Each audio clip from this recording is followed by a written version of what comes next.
Good morning, everyone. Thank you for being online or here present with all of us. And why don't we'll go around the table and say who's here in the room. Thanks, Joyce, again, for hosting us. We greatly appreciate this space. And then we'll see who's on the line, and then we'll get started. So, Sue Miller.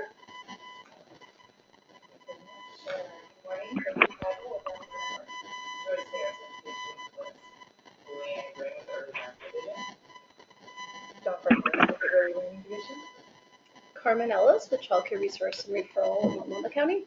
Elizabeth Underwood with the Early Learning Division. All right, so that is who is in the room. What if we go to the phone? I see Kelly. So everyone, it sounds like we're having some audio troubles. Is this better? It's much better. That's much better. Okay. Much better. Thank you. Fancy mic didn't work. So did you all hear who is in this room, or couldn't you hear us? I could not hear anything. Okay, we'll do this again. This is Groundhog Day. Okay, this is Sue Miller from the Early Learning Council. Sadie Feibel, Latino Network. Joyce Harris, Education Northwest. Lillian Green with the Early Learning Division. Dawn Barberis with the Early Learning Division. Carmen Ellis with Childcare Resource and Referral in Multnomah County. Elizabeth Underwood with the Early Learning Division. All right, so now if we can go to who's on the phone, and I see Kelly. Hi, Kelly. Good morning. Is it possible that people use their camera? Can you turn it so we can see you? There. Hi. Look at that. Hi. I guess being in Eastern Oregon, I know how important it is to have face-to-face meetings, and so if people would turn on their cameras and we could see each other, I think we'd have more meaningful conversation. Thank you, Kelly. Great suggestion. Those of you who are at computers and have video. All right, who else is on the line? Rochelle Hibbard, Kinder Care Education. All right, good morning. Carmen Urbina, Oregon Center for Educational Equity. And I'm in Eugene. Awesome. Lisa Pinero is here from the Early Learning Division. Good morning, Lisa. Good morning. And anyone else on the line? All right. Who's the third person in Eugene? Who is that? Lillian, who is in Eugene? I'm trying. Oh, is it Carmen? Yeah. Oh. Because Lisa was last. Yes. Carmen, are you in Eugene? Yes, I'm in Eugene. Okay, great. Sorry, I just missed your introduction except for the Eugene part. This is Carmen Ellis. Yes. Oh, hi, Carmen. So I have a cold, so my voice, that's why I'm not there. I don't want to get you all sick. So I'm home and my video's not on because I'm in my jammies. I have to confess, I'm homesick. Thanks for being here. Sorry. I did take a shower. Oh, good. I know. All right. So are there any comments on the July meeting minutes that were distributed a while ago, I think? If not, we will just accept those as distributed. And the first work on our agenda is the Lisa Pinero, who is going to update us on the Relief Nursery rule process. Welcome, Lisa. Hello again. Thank you for asking me to come and talk with you and give you an update on the rulemaking process for Relief Nursery rules. You, as an Equity Implementation Committee, first reviewed a draft of proposed rules for relief nurseries last March.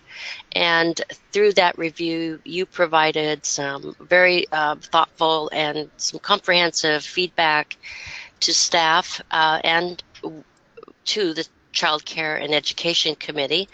The CCEC, as you know, currently serves as the Council's Standing Rules Advisory Committee.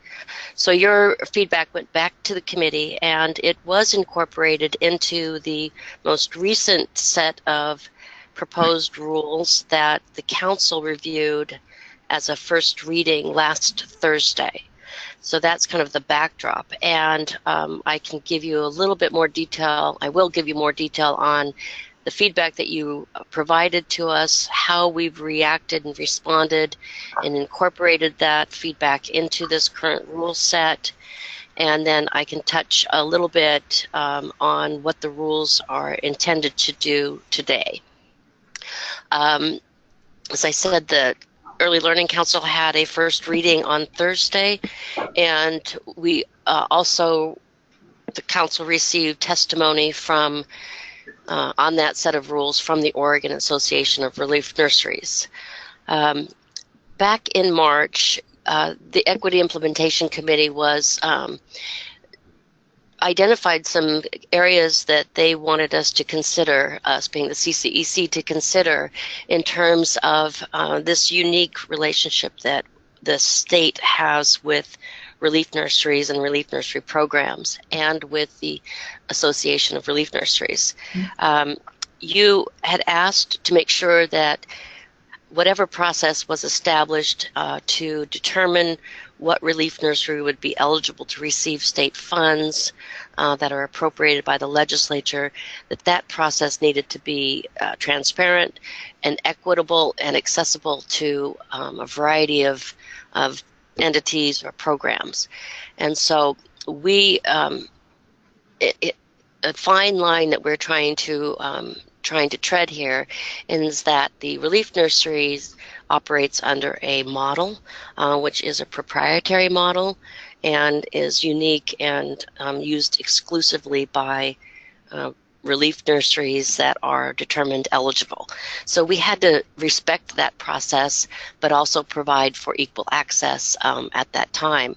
So the rules and the process will work such that ORN, as the Association of Relief Nurseries, will determine what entity or relief nursery will be eligible to receive state funding. They will indicate that to the division, and based on a funding formula that will be established by the division in collaboration with ORN, we will determine how much in the way of state funds will be appropriated or allocated to the particular relief nursery. That process is really designed as a bifurcated accountability process, where ORN is going to be ultimately responsible for ensuring that relief nurseries maintain fidelity to their model, and where the division will be responsible for ensuring that relief nurseries comply with rules and the terms of the contract. The second area you brought to our attention was ensuring strengthened partnership with hub equity work, identifying and serving target populations, reducing disparities in communities. We incorporated your concerns in the rule language now. Generally, what this does is it requires relief nurseries to collaborate and coordinate their services with hubs so that there's no duplication of services, and that we can maximize the effective use of resources. A third area that you brought to our attention was making sure that relief nurseries are employing culturally responsive services, supports, and that we included some requirement for the services and supports that they provide to children and families are guided by culturally responsive principles and guidelines. And so we included that in the draft rule language, and we actually defined what culturally responsive means. And those definitions are specific to relief nursery services. So I think we've captured that very well, and that you'll see that again in the requirements for relief nurseries to perform the services for which they're provided funding. One of the other questions that you brought up, well, you actually brought up two additional questions that I'm going to cover. First is you commented on the fact that trauma-informed care should apply to all relief nursery services in general. Currently, under the relief nursery model, therapeutic classroom settings are a particular component of their model, and that is where they specifically call out the use of trauma-informed care and services. So again, in order to respect the relief nursery model and not infringe upon that model, we retained trauma-informed care within their therapeutic classroom settings only, and did not apply that principle to other services provided by relief nurseries, such as home visits or referrals and other immediate needs that relief nurseries provide, such as food, shelter, clothing, etc.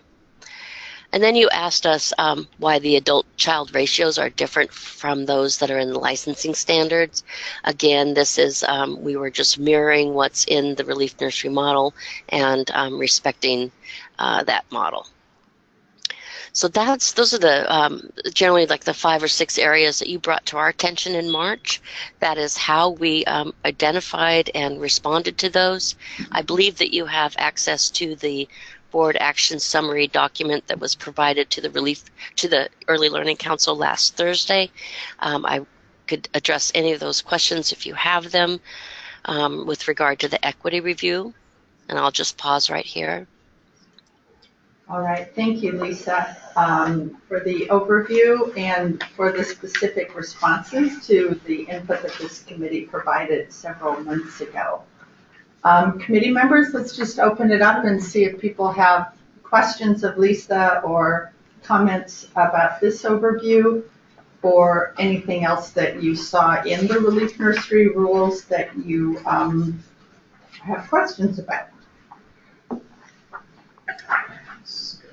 I have a question. This is Sadie. You mentioned that you worked to come up with a definition of culturally responsive services for each area. Is that definition included in the documents that we have? Yes, it's on page 1, line 15. Okay.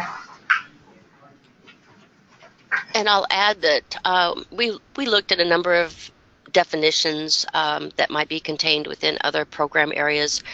We looked at whether Department of Human Services had maintained a definition, but we ultimately ended up modeling this definition that Lillian referred you to from the Department of Education's rules.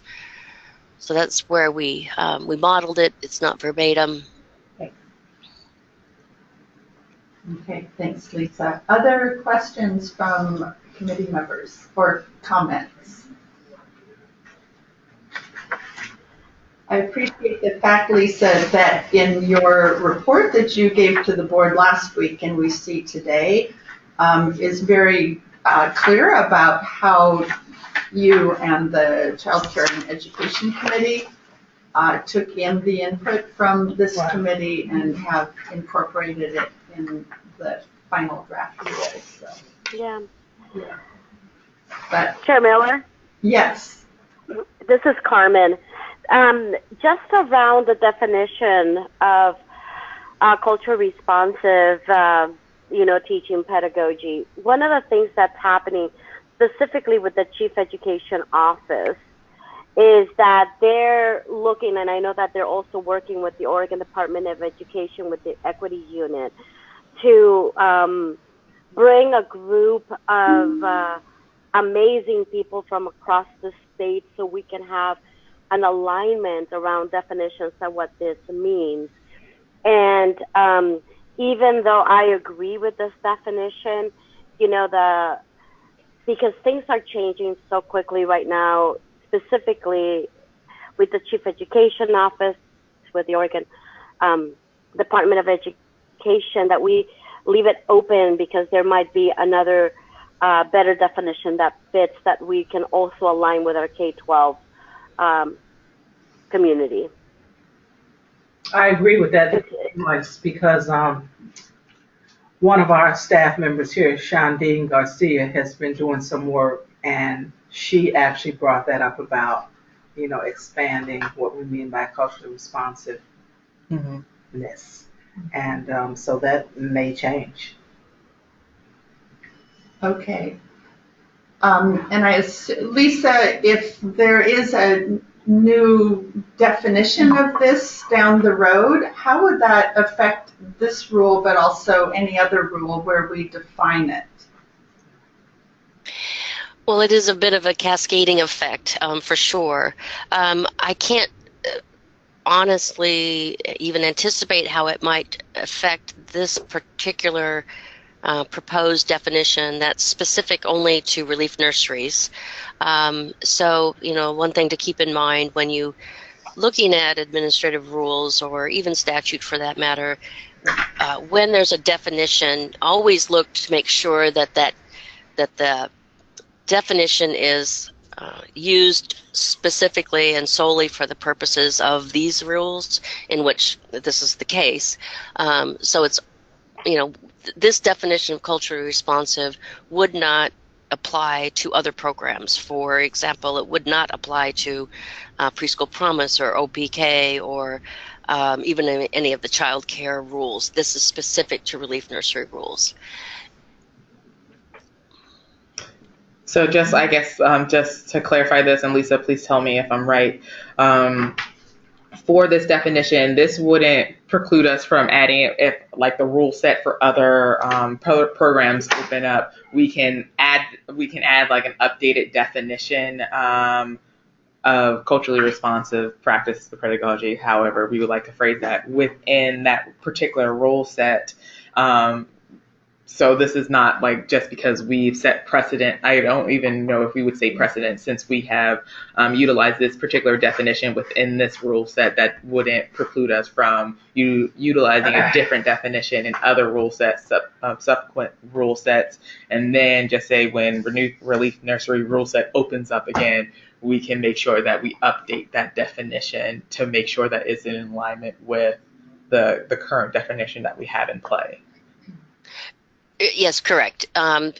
This definition would not preclude you from using another separate, completely different definition for any other purpose.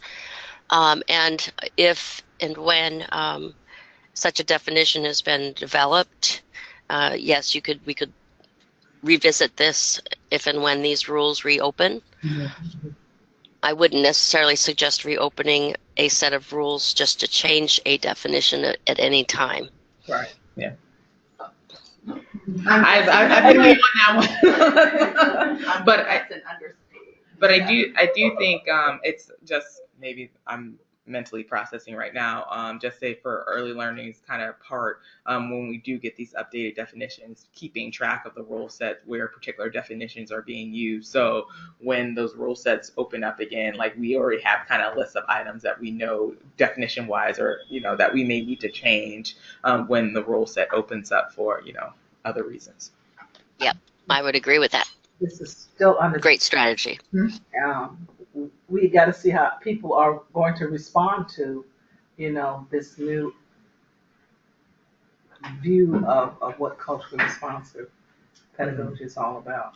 Yeah, and I think also with other contracts, when we put like just saying language in deliverables, or when we have these definitions, normally there's guidance documents that goes out. So I think there's also additional spaces where people just like, so what does that mean? What do you mean? Right. How should this be executed? What are you expecting? That additional guidance can help be shaped by, those more, encompassing definitions, as well as we're providing support.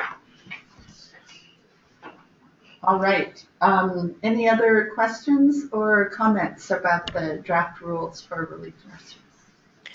No. Sue, sorry, I jumped right in. Sue, I also thought maybe let you know what Orn's testimony last week was and what they're asking for, because of the impact it might have on staff qualifications, and the regular or periodic programmatic and eligibility reviews. I thought it would be important just to note that Orn is requesting some modification to the proposed rule, and it's such that it would allow relief nursery directors to make an exception to staff qualifications in special circumstances.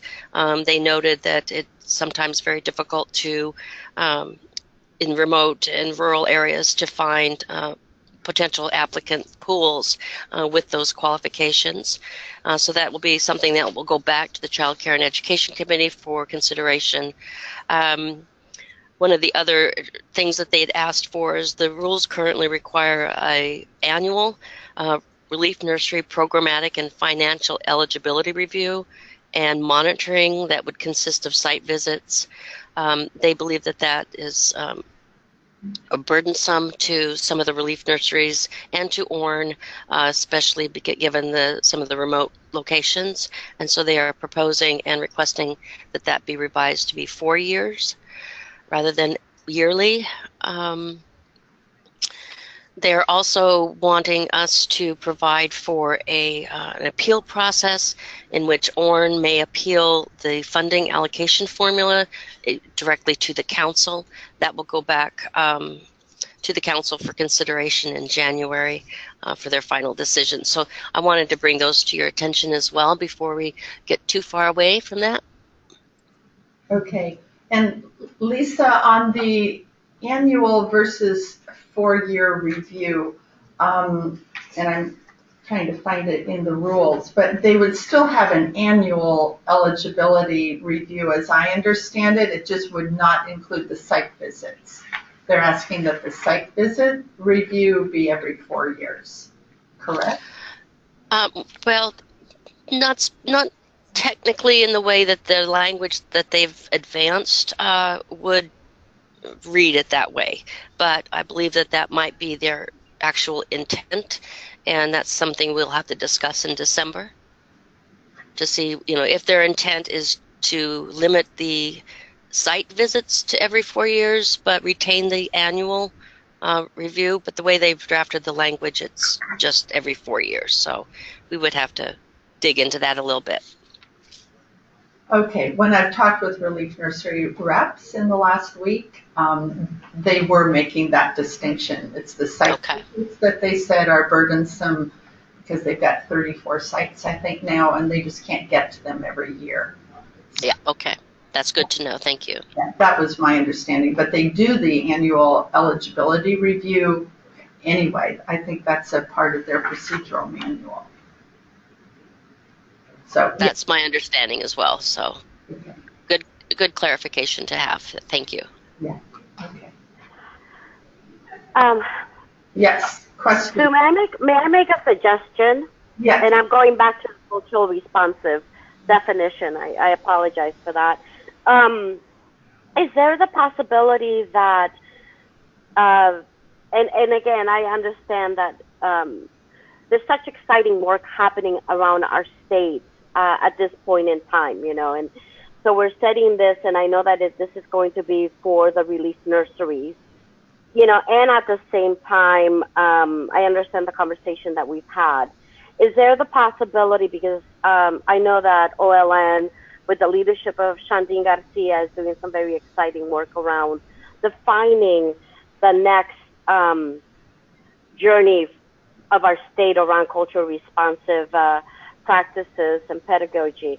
Is there a way that she can review this, and even though it's not going to be whatever outcome the final definition, but that it can be with her eyes more aligned with what some of the conversations that are happening?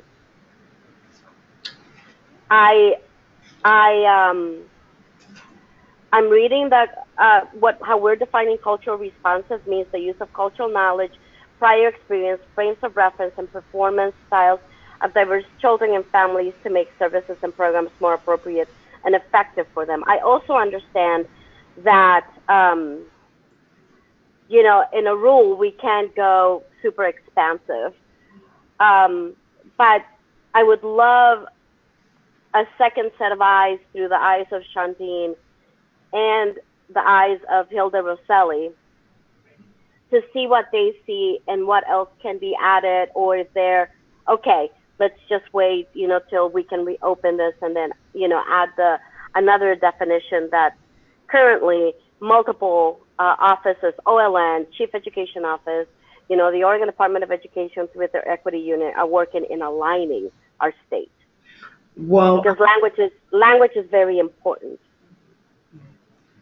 I like that the second option is just to wait and see how all these other entities are weighing in on this new look at culturally responsive definitions. but I think that's a couple things that we have to keep in mind. That, I mean, because of the ever evolving kind of the work Right. that's we're kind of building the plane, flying the plane as it's being built right now around some of these definitions. This rule set will close and we will have this definition. So I'm wondering how we can connect. I can also go, I know both of these women very well, and really get, have them either come to us, have a presentation, talk about some of these, the work that's happening, some of these new definitions, so that we can, kind of get a grasp on some of the larger body of work. Is it just cultural responsiveness that we're looking for as definitions, or are there other pieces that they're looking for to figure out what are some explicit definitions that we should be considering and, kind of making recommendations for to be included in this? And then also like presenting what we have currently kind of utilized within some of the rule language around culturally responsive practice, and whether or not, that's landing as well as you would like. Yeah, I agree. I think at this point, Carmen, we are so far into these rules and down the road that we need to get them adopted. The new relief nursery, the statute goes into effect December 1. So the council's already, 2 months behind when the statute takes effect. So we don't have time right now to do that, but I agree with Joyce that as that's developed, let's have a presentation to this committee or figure out how we might want to try to do a definition that would be inclusive, hopefully, of many of the programs that we, the ELD and ELC oversee. I think what we're also looking at is making sure there's alignment, like you said, and consistency across the department, because that's part of the problem. You have one little group over here who's looking at it and saying, this is what it means to us. We've got to get out of that siloing of definitions and come to some consistency. So no matter where you are in the system, either as a client, as a child, as an administrator, that we're all on the same page. That's the exciting work I think that's being led across the state that I'm seeing, because this is part also the work of the Council for Education Advancement that I'm part of. And we definitely talked with the governor about the alignment of language that needs to happen within our different organizations. And I think that this is an opportunity that I see. And so I just want to make it, what my thought process is, that this is such a critical piece, because one of the next items on our agenda is the overrepresentation of our Black and brown babies, being expelled or pushed out of daycare. And this ties in together precisely of some of the issues that this committee is talking about. So I completely agree with the conversation, and I would love if, that's all I have to say. Okay, thank you, Carmen. I think very appropriate and timely comments. Yeah, and I will work to get Dr. Garcia and Dr. Roselli on the docket coming into next year, so that we can make sure that we are looped into these conversations as well. Great. Thanks, Lillian. Any other questions of Lisa or comments about the relief nursery rules? And if not, we're going to move on to Dawn. All right, Lisa, thank you again for being part of this meeting and for your responsiveness to the input from this committee. Oh, thank you. I'm going to sign off now. Have a great day, everyone. Thank you. Thank you. We're going to move then to our next item, which Carmen has just done the segue for, which is talking about early childhood suspension and expulsions. And this is its presentation 1 of 2. So obviously this will be an introduction and overview with more to come. And Dawn, thank you for being here with us this morning. You bet.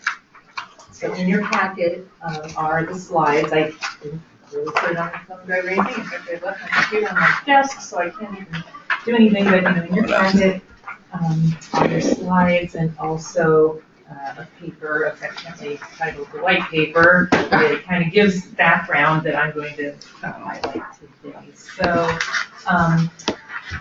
as Sue mentioned, this will be presentation 1 of 2.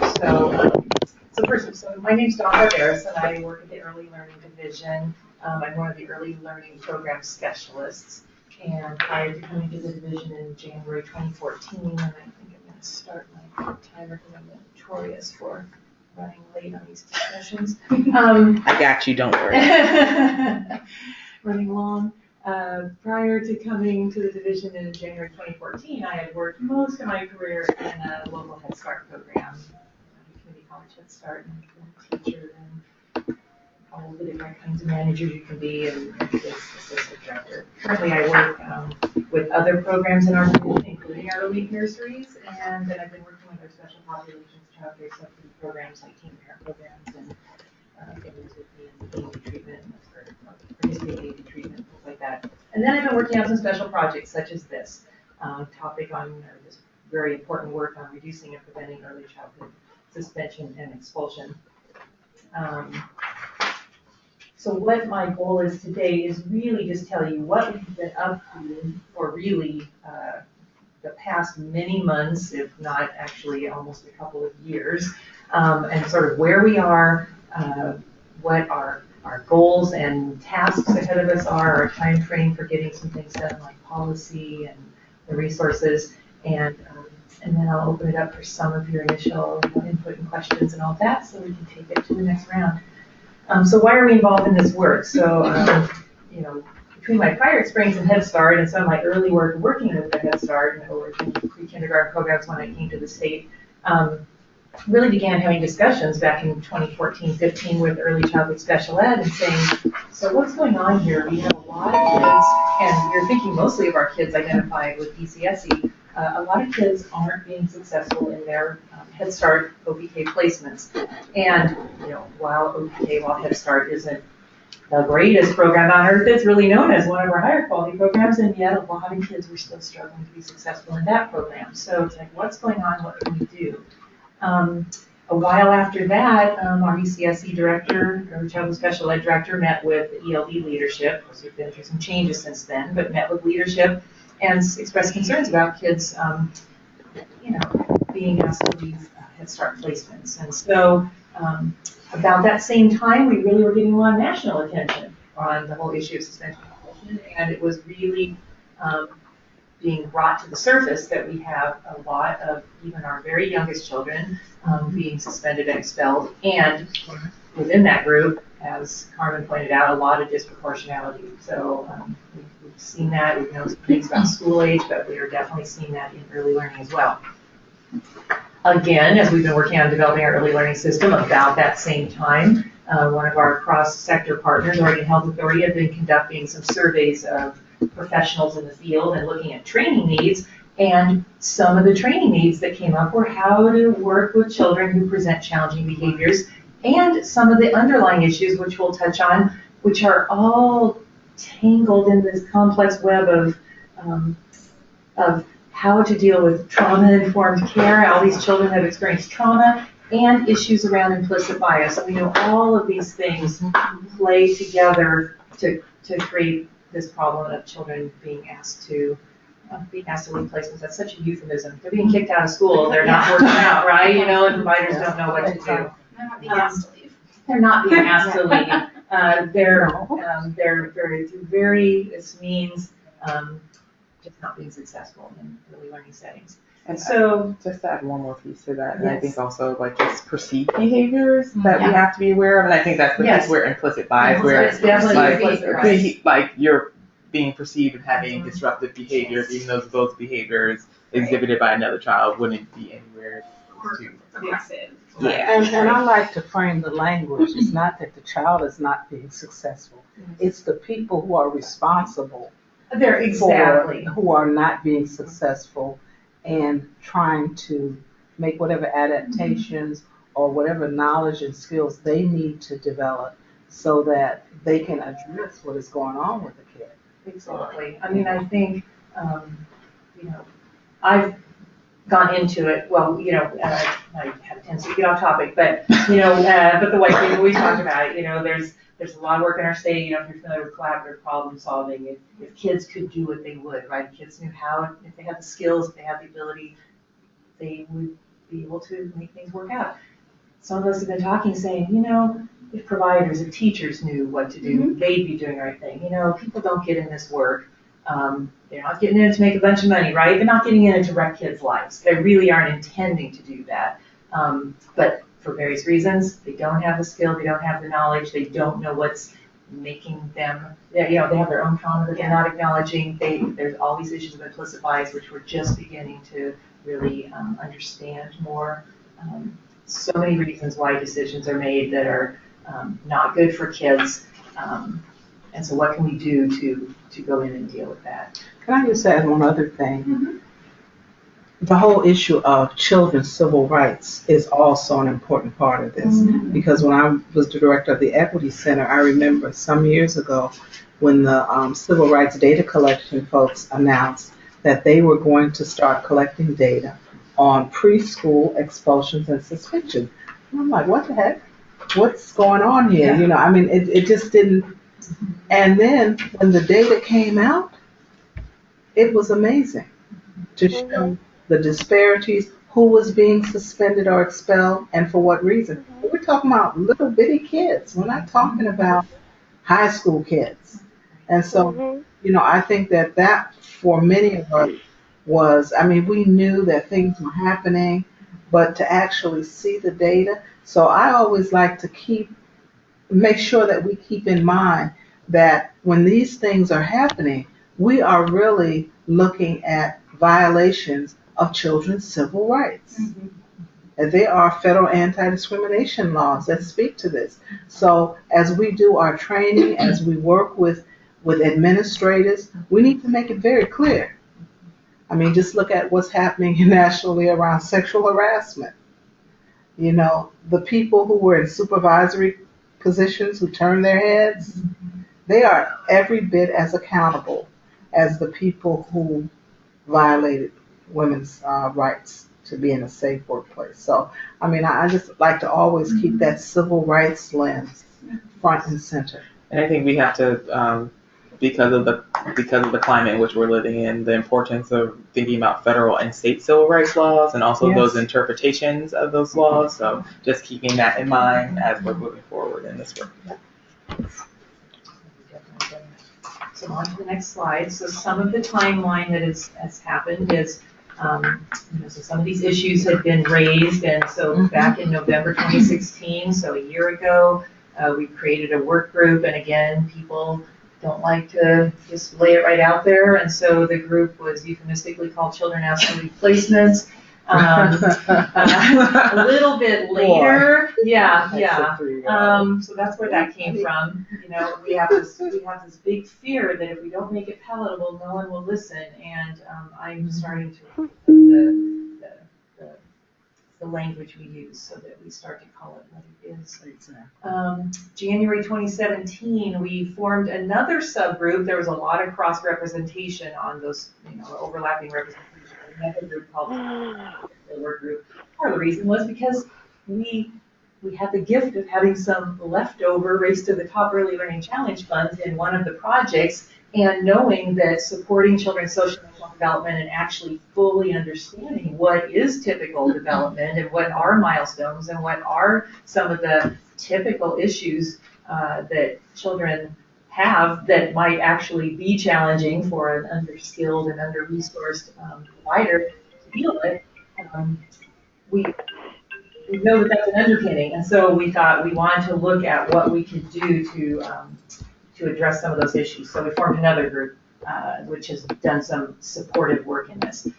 February 2017 is when Kelly Walker, who's overseeing our CCDF, our Child Care Development Fund state plan, came to us and said, you know, we really did a very cursory, not very meaningful, our current state plan doesn't have a very good policy around suspension and expulsion, and in fact, the Department of Human Services, just to get something through, their policy is if you receive child care funding, you have to fill out, you know, on your checklist that says, I have a policy about suspension and expulsion, and it's shared with parents. I say, your policy, if I don't like a kid, I'm going to kick them out. That could be your policy, right? And they'd be in compliance with, and so we're like, okay, obviously that was a box check, but it really didn't get at what our issues are here. And so, because our group is working on this topic and trying to decide how to support the workforce so that kids could be well supported in settings, we would take on the idea or take on the task of writing state policy as well. And so that is one of our key outcomes that we have to do is come up with a policy.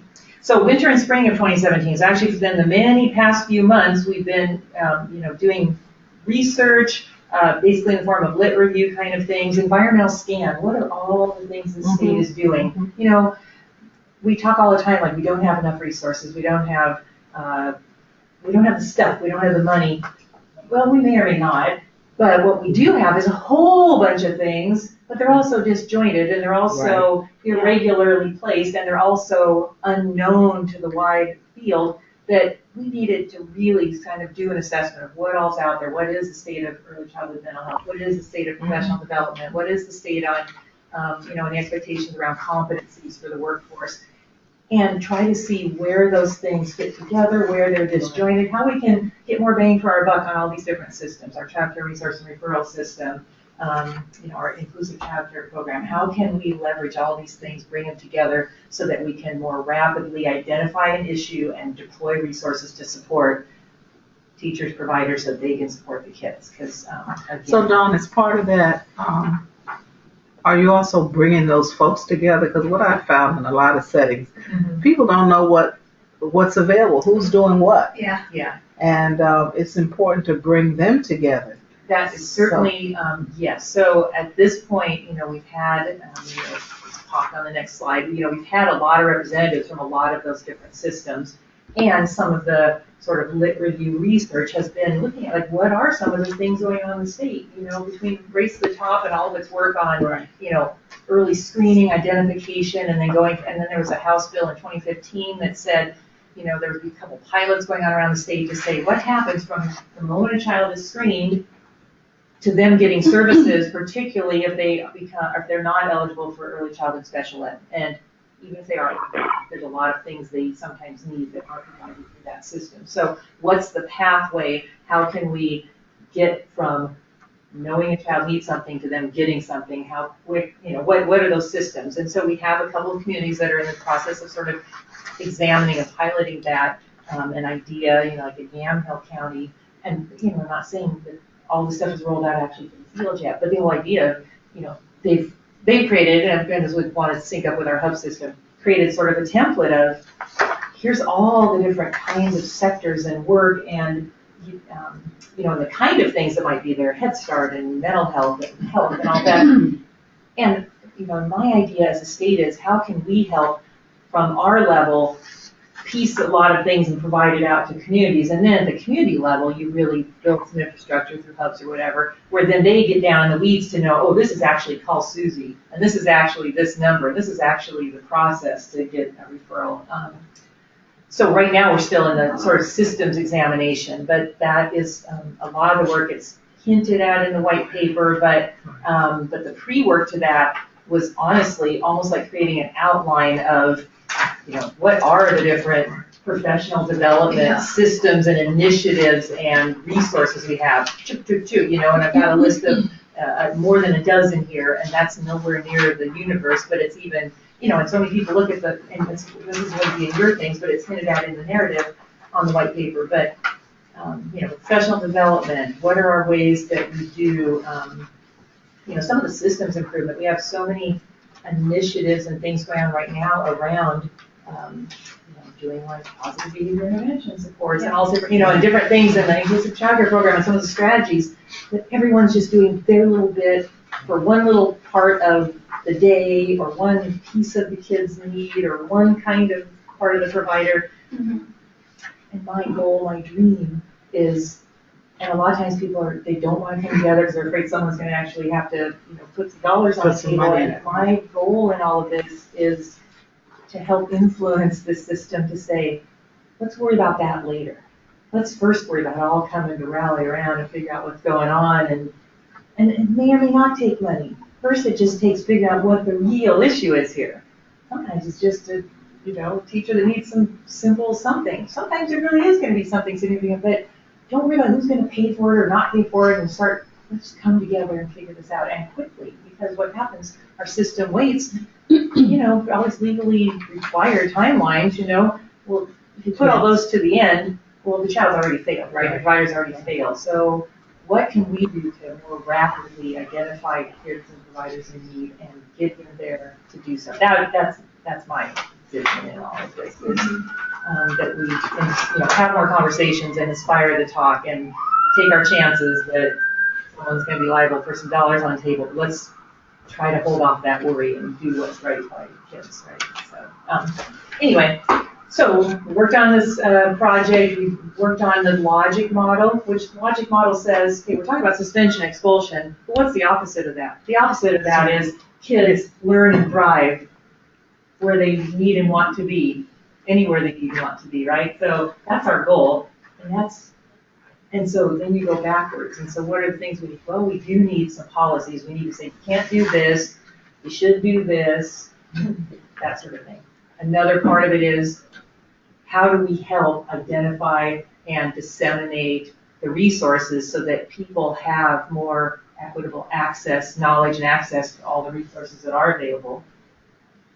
Another one is, how do we figure out what's missing? So once we've done this whole big scan, what do we figure out is missing? And then what are our strategies to try to enhance the system? And one big enhancement I know we'll need in the state is more early childhood early childhood mental health consultation. A lot more of those types of resources. Research is clear that that's necessary, and we have just a very minimal system. But there's lots of possibilities. We have new ways to do diagnosis and billing and things that might make those resources more accessible if we actually have the capacity and the people that can do it, right? So anyway, lots of things. Right now we're in this scan. And then a lot of it is messaging, because right now there is a lot of kids losing, being kicked out of placements, but a lot of people aren't calling it that because it looks different. It looks like calling the parent every day saying your kid bit someone else again, or your kid kicked someone, or your kid swore and spit at me again, you need to come get them. And after 2, 3, 4, 10 of those times, the parent says, I'm going to withdraw my child. And then the program reports the parent chose to leave the program. Well, the parent didn't choose anything, right? Or the parent is about to lose their job because they had to leave work 5 days. Exactly. Yeah, we have so many stories. And so what are we going to do about all that? So anyway, we've done the white paper, done the logic model, those things you'll see in your handout. This fall, one thing we're working on, we know that one of the issues we've identified as we've looked through a few of the case studies of ECSE and things, and just, there's so many people in our profession and our field who really don't know what is typical child development. And they also don't understand, as kids cross some of those milestones, that they're going to do some behaviors which naturally are pretty challenging, and that's just normal behavior. Right. But when you have stressed providers and also issues around implicit bias, lack of skill in engaging families, And just really a stress system, high group sizes, high child, staff ratios, no break room.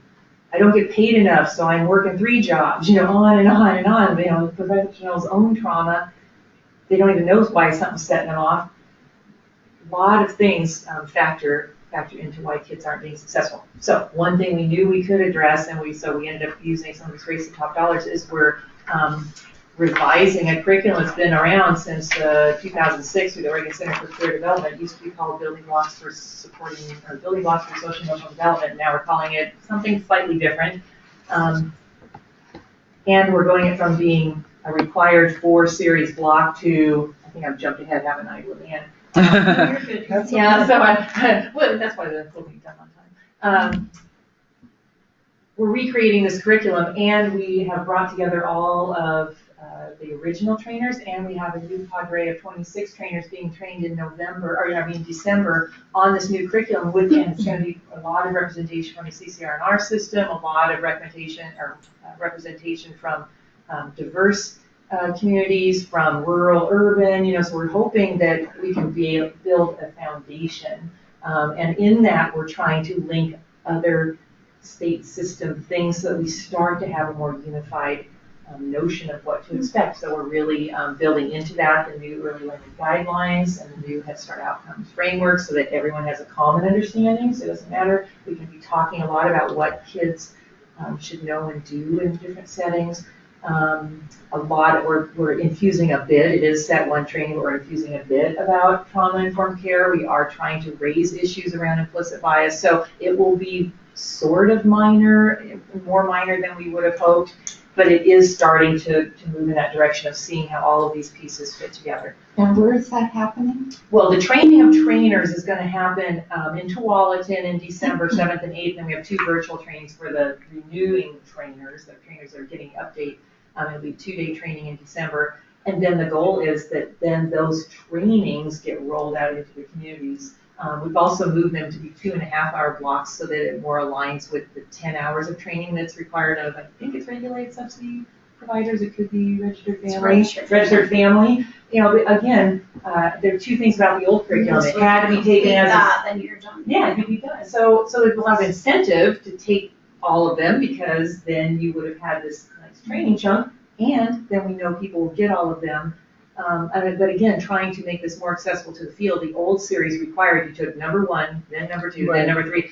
Very challenging for a lot of people to do it, So even though it was, As a Victorian, I promise you it's very challenging. even though it made sense, you build, right?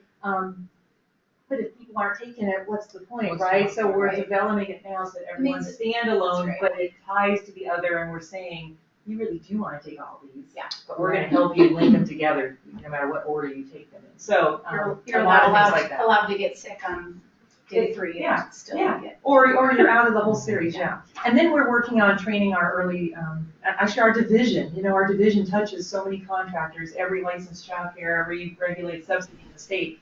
We want all of our staff to really be grounded in a lot of these principles. We just had our recent all staff focused a lot on developmental standards, social emotional development. I think we did as much intentional implicit bias. We've been doing that as a division. We did do a lot around trauma at the recent all staff. So trying to build our own workforce so we can be like a parallel process, right? That we have the skills and then we can take them out into the field. You can see a bunch of people on page 4 of your slides that have been involved in this work, kind of representing cross-sector partners. So what are some of the strategies? We are, you can flick ahead even, and so, or you can look at that too, but a lot of our different system partners. So we are in the process right now of creating policy, and the policy really is going to be distilling what's in this white paper into policy bullets, right? It's going to talk about the purpose, it's going to talk about the underpinnings, it's going to talk about the why you need to do it. And this will bring up the civil rights and the sort of regulatory reasons. And then the goal, but then the other side of it is, yes, you must do right by all kids. You must, help every kid be successful and be particularly paying attention to children who tend to be adversely affected by a lot of decisions that adults make. on the other side, we want the policy and then our other work to be that other side. You need to do this. You can't expel, suspend. But here we are right behind you, providing the resources and the supports and the knowledge you need to actually be successful. And so we want to do that two-pronged strategy. A lot of it is going to be to conduct messaging and help really frame up this issue and help inspire people to really be looking at practice, really start doing the right thing, and help them understand that we recognize that, you know, that we need to support folks to do this right. Be taking this information out to a whole variety of groups. You're among the first, but we're going to Early Learning Partners Forum, Professional Development Committee, the State and Regional Coordinating Council, START directors, a lot of different people. And you know, and really, it's what our message we want to say to sort of disarm the defense is, we know that you want to do the right thing. Adults working with kids and families, and we're going to help you be able to do the right thing. So that's well, and I think acknowledging that there are children who arrive that are behavioral challenged. Yes. I have a friend who's an EI teacher, and yes, she describes what's going on in her classroom. Yeah. And fortunately, she's got a master's in it, so she has strategies for dealing with these children and supporting them. Right.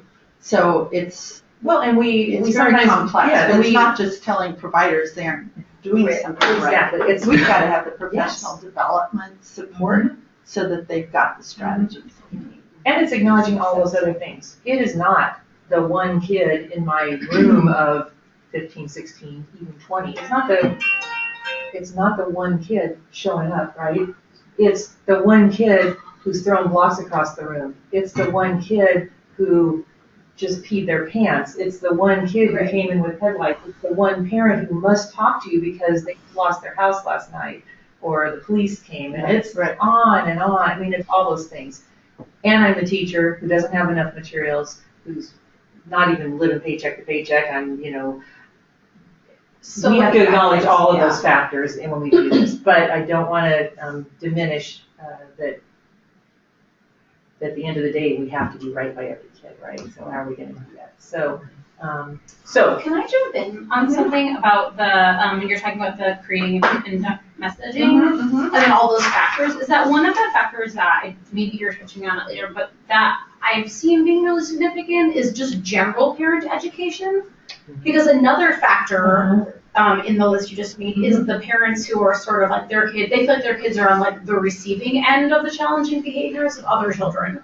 So the parent whose child is the one being bitten or the one being hit, a lot of times those parents can be so vocal. Yes, it's so much pressure in that. It pressures providers to make choices they might otherwise not make. And like you were saying, like sometimes, providers might not know that, or administrators might not be prepared for, biting or hitting, and some of those are just natural, developmentally appropriate behaviors, actually. Mm-hmm. Right. Also, parents aren't. Right. They don't know. And the parents of those children who, let's just say hitting, who are hitting or are being hit, can have really severe reactions to that and be like, my kid's getting hit at school. I want that kid who hit my daughter out. It's hard to pick up your grandson from childcare with the bite mark every day, right? Yeah, it's really hard. But that generally that we and this, I'm not saying we can solve this problem, but just to acknowledge like one of the factors that challenges us is that there is a lack of understanding of child development in our society. In general, we don't know what's appropriate for children. Right. I'd also jump in if I can. This whole dynamic is very personal to me as a parent, and also in my work. And so I just want to add the lens too that there is an overrepresentation of kids of color identified in special ed starting early, and particularly with behavioral diagnosis. Yeah. And so getting back to this idea of perceived behavior, whereas maybe it's a sensory processing, but it's being labeled as aggressive behavior disorder or oppositional defiance. And it's different if it's a black boy, right, or a brown boy. Often those behavioral diagnoses get slapped on really, really early. And so we're looking at preschool to put that pipeline. Oh, yeah, And absolutely. so this issue of behaviors and early special ed and early intervention, there is an extreme lack of basic cultural competence and responsiveness in that sector, and in the way that we screen and evaluate and identify kids at a very early age can actually set them up to fail. And send them into preschool with a file that says, this is who this child is. Right. And then those behaviors get seen through that lens all the way through. And for myself and my own son, I've been fighting against that since he was 2. And he's now at Kairos PDX where he's thriving. Right? So we know, I mean, this is anecdotal, this is my son, but there are a million like my son. And the research backs it up, that when we have spaces that are culturally centered, that are culturally specific, that are led by people of color, where there's providers and administrators from communities of color, that kids of color thrive. That's right. And so I think that it's fantastic to invest in whoever's already doing the work that may or may not come from communities of color, but we also need to be really intentional as a state in investing in the development, retention, support of providers and administrators of color.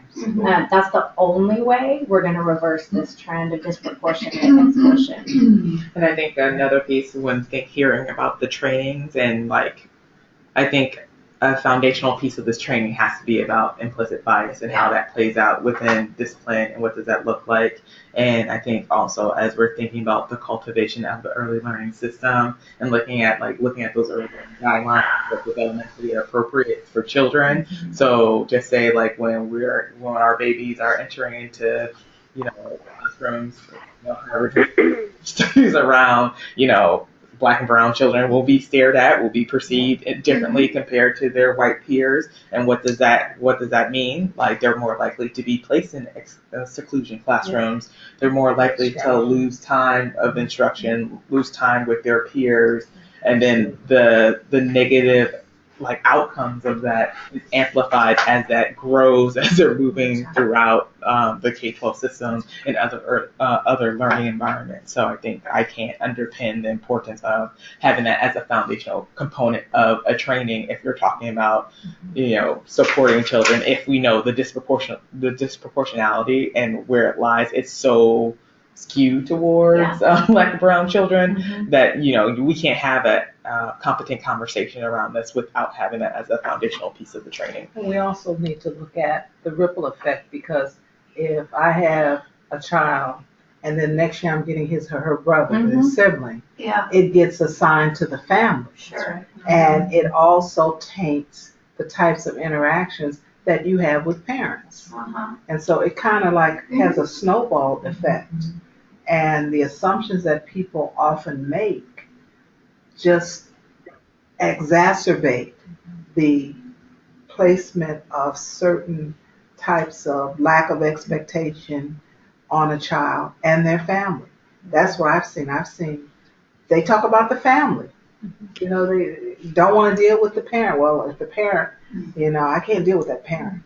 I've even heard professional people say, I see why your child is the way they are.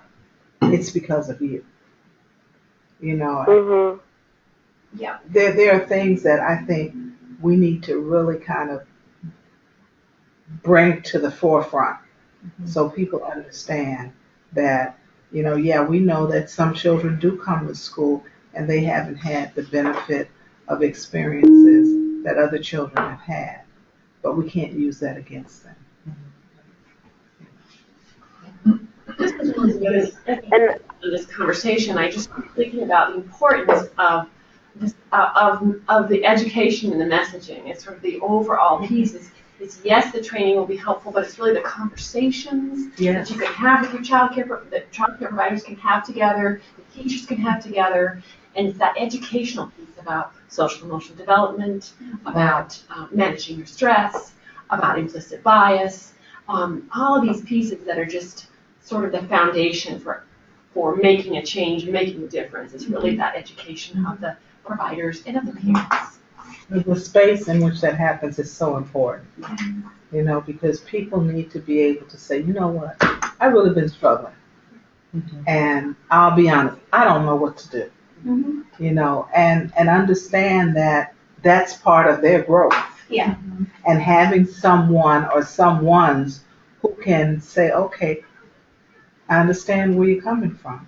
I feel your pain, but this is how we're going to try to help work with you so that when you're faced with these situations, your response and your inner reaction can be a little different, and it'll make a difference for both you and the child and the family.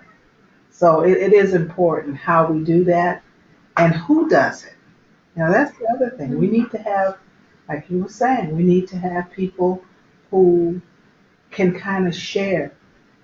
This is probably what you're going through. This is how you can kind of address that. So I think it's really important because as I looked at this list of in your little handout, I'm going to be honest with you. I wrote up here, you know, what is the racial ethnic demographic of the group that helped with this work? You know, as I was preparing for this, I looked at the list and it's pathetic.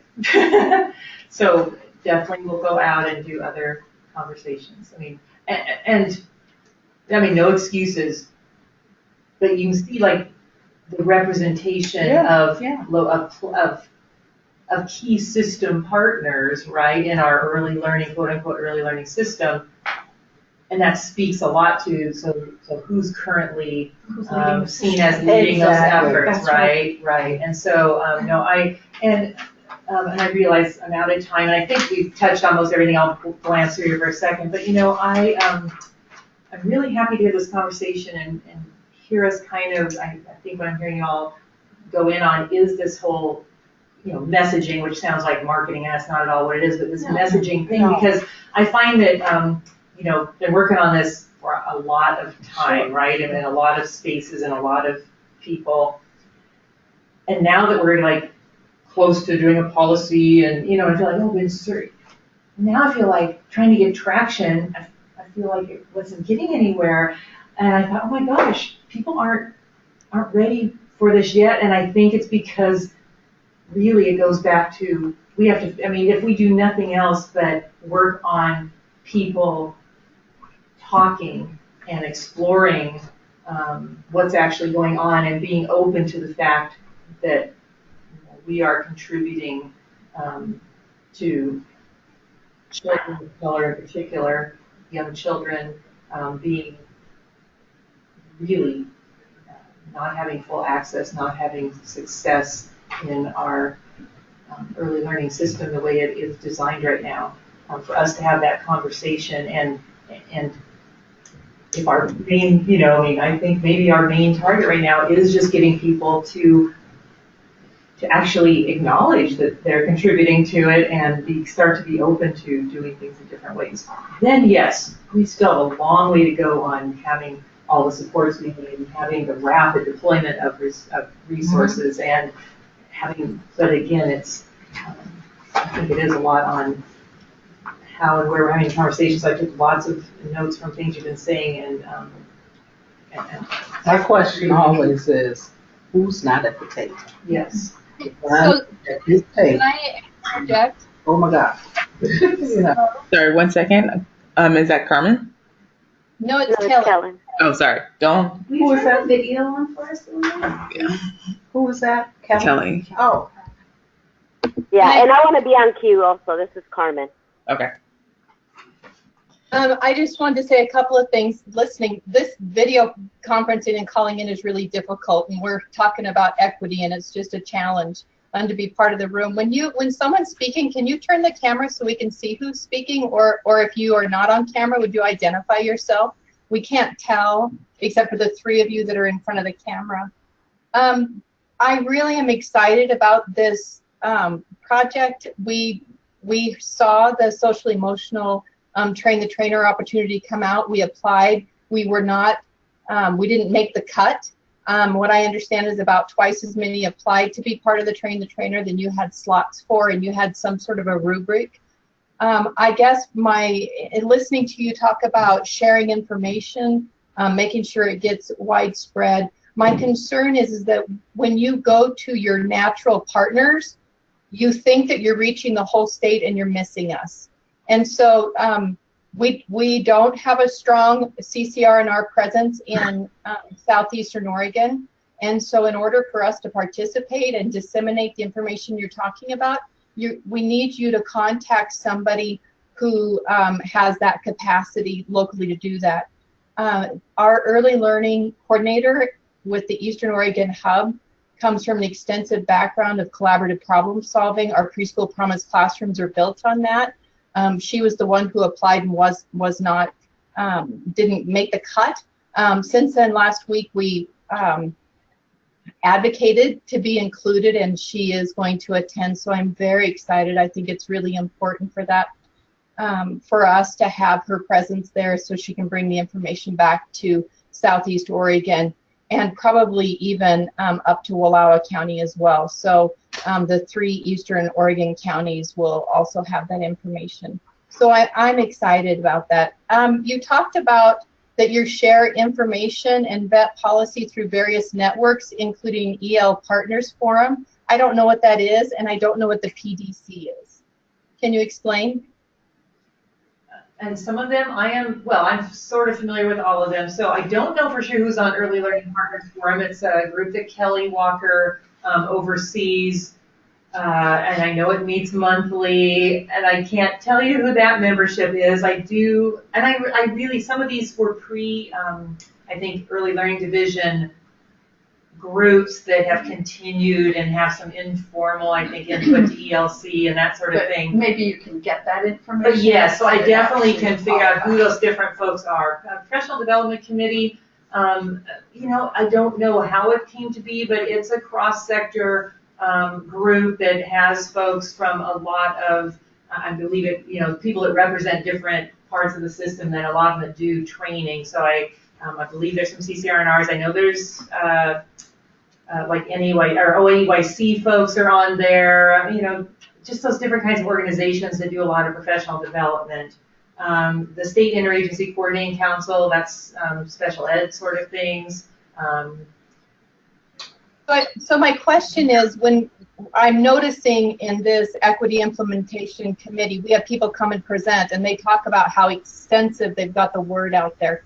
And I wonder when people come to us and they say, we've been sharing this throughout the state, we have this long list of partners, is it possible that you bring those lists of partners that you did? Because I think that historically, and this is why I'm at the table, historically, Eastern Oregon it doesn't make it onto the map. And so that's my role. That's why I participate, is to bring that lens to this group of advocating for Eastern Oregon. And so I'm not sure that Eastern Oregon is represented in the EL Partners Forum, nor the PDC. I don't know, because I don't know what they are. I know that we do participate in the SICC, so that's great. I'm super excited about this project. I love what you're doing. I read your white paper, and I'm really happy that you came today and shared this with us. Very cool. Kelly? Thank you, Kelly. And we will ask Dawn to get that information out to all of us. It's sort of answering Joyce's question of who is or who isn't at the table. Carmen, I think you're in the queue. Yes. So, and again, thank you for doing this body of work. Being K-12, and I was the equity director for 4J School District, one of the things that I used to do was visit kindergarten classrooms and do teacher observations. And I saw how many of our students of color were coming into kindergarten. And also understanding that as I did interviews with the parents, one of the things that was happening is that the social, emotional, or behavioral aspects that some of our students of color were exhibiting in kindergarten actually were directly tied to the provider or their previous experience. See the connection? So, and it was because of implicit bias. It was because of low expectations and some of the things that some of the members have shared. And understanding, so to me, there's a inside out type of approach that you have to look at yourselves. When I see emphasize supporting social emotional learning, which I absolutely believe in, it puts also kind of a, how do we shift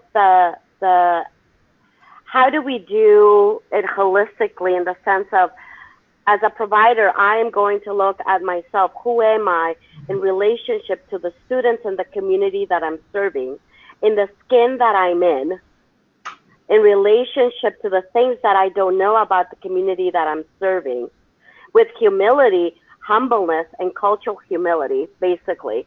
You know, putting those key essential questions as a framework of what I don't know, and then being vulnerable enough to ask for help if I don't know. So if I can't be anybody. I'm a brown Latina immigrant woman.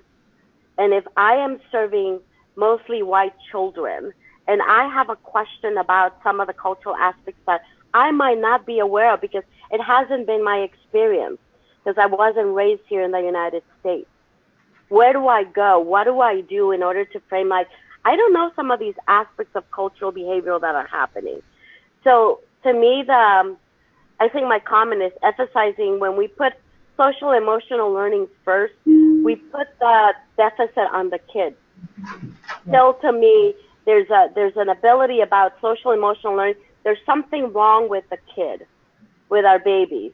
So to me, I would put implicit bias as a first, or internalized racism. You know, that would be the language that I would use and that I know that I use. But it's too hard, and I understand that. So implicit bias is the next best thing that we come up. But those are some of the essential questions that frame the conversation around implicit bias.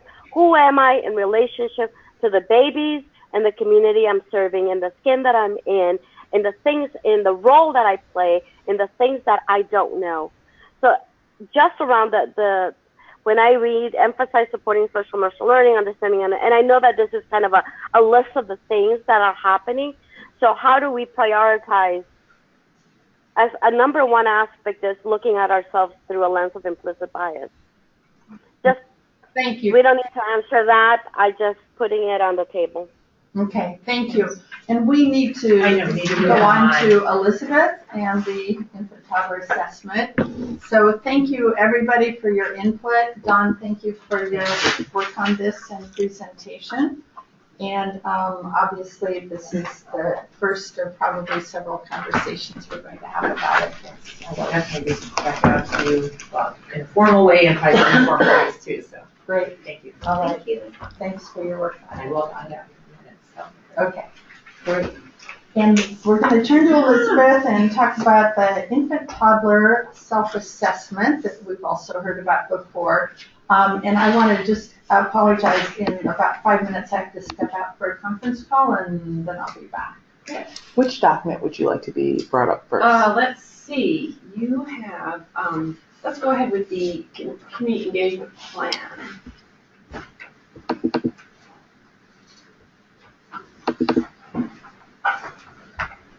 So, can I just check, sorry, do Carmen and Karen have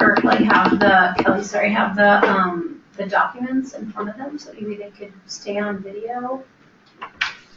Yeah, I mean, yeah. They were all sent out to everyone, so. Cool. Okay, good suggestion, Carmen. So why don't we just figure on that?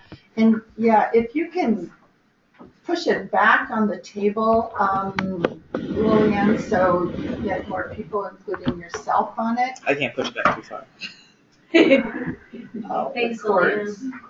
So Lillian, we ought to have you move a seat so people can see you also, maybe. That's me. Okay. And where's Elizabeth? You are. Thanks for my back to a tech person right now. Thank you. Well, good morning, everybody. I'm just going to jump right in if you're okay. On technology. No, we didn't get everybody, but next time we'll figure out our seating so that the camera works. Thank you, Kelly, for your comments about the video. We'll try to make that better for future virtual meetings. Yeah.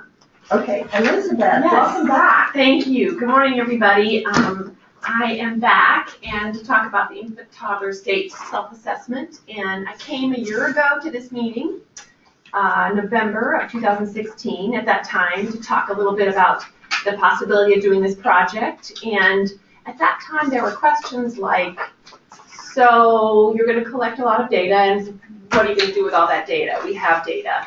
Or there were questions about, where will this all lead, and kind of what the purpose of it is. Suggestions around making sure to engage parents as leaders in the process as well.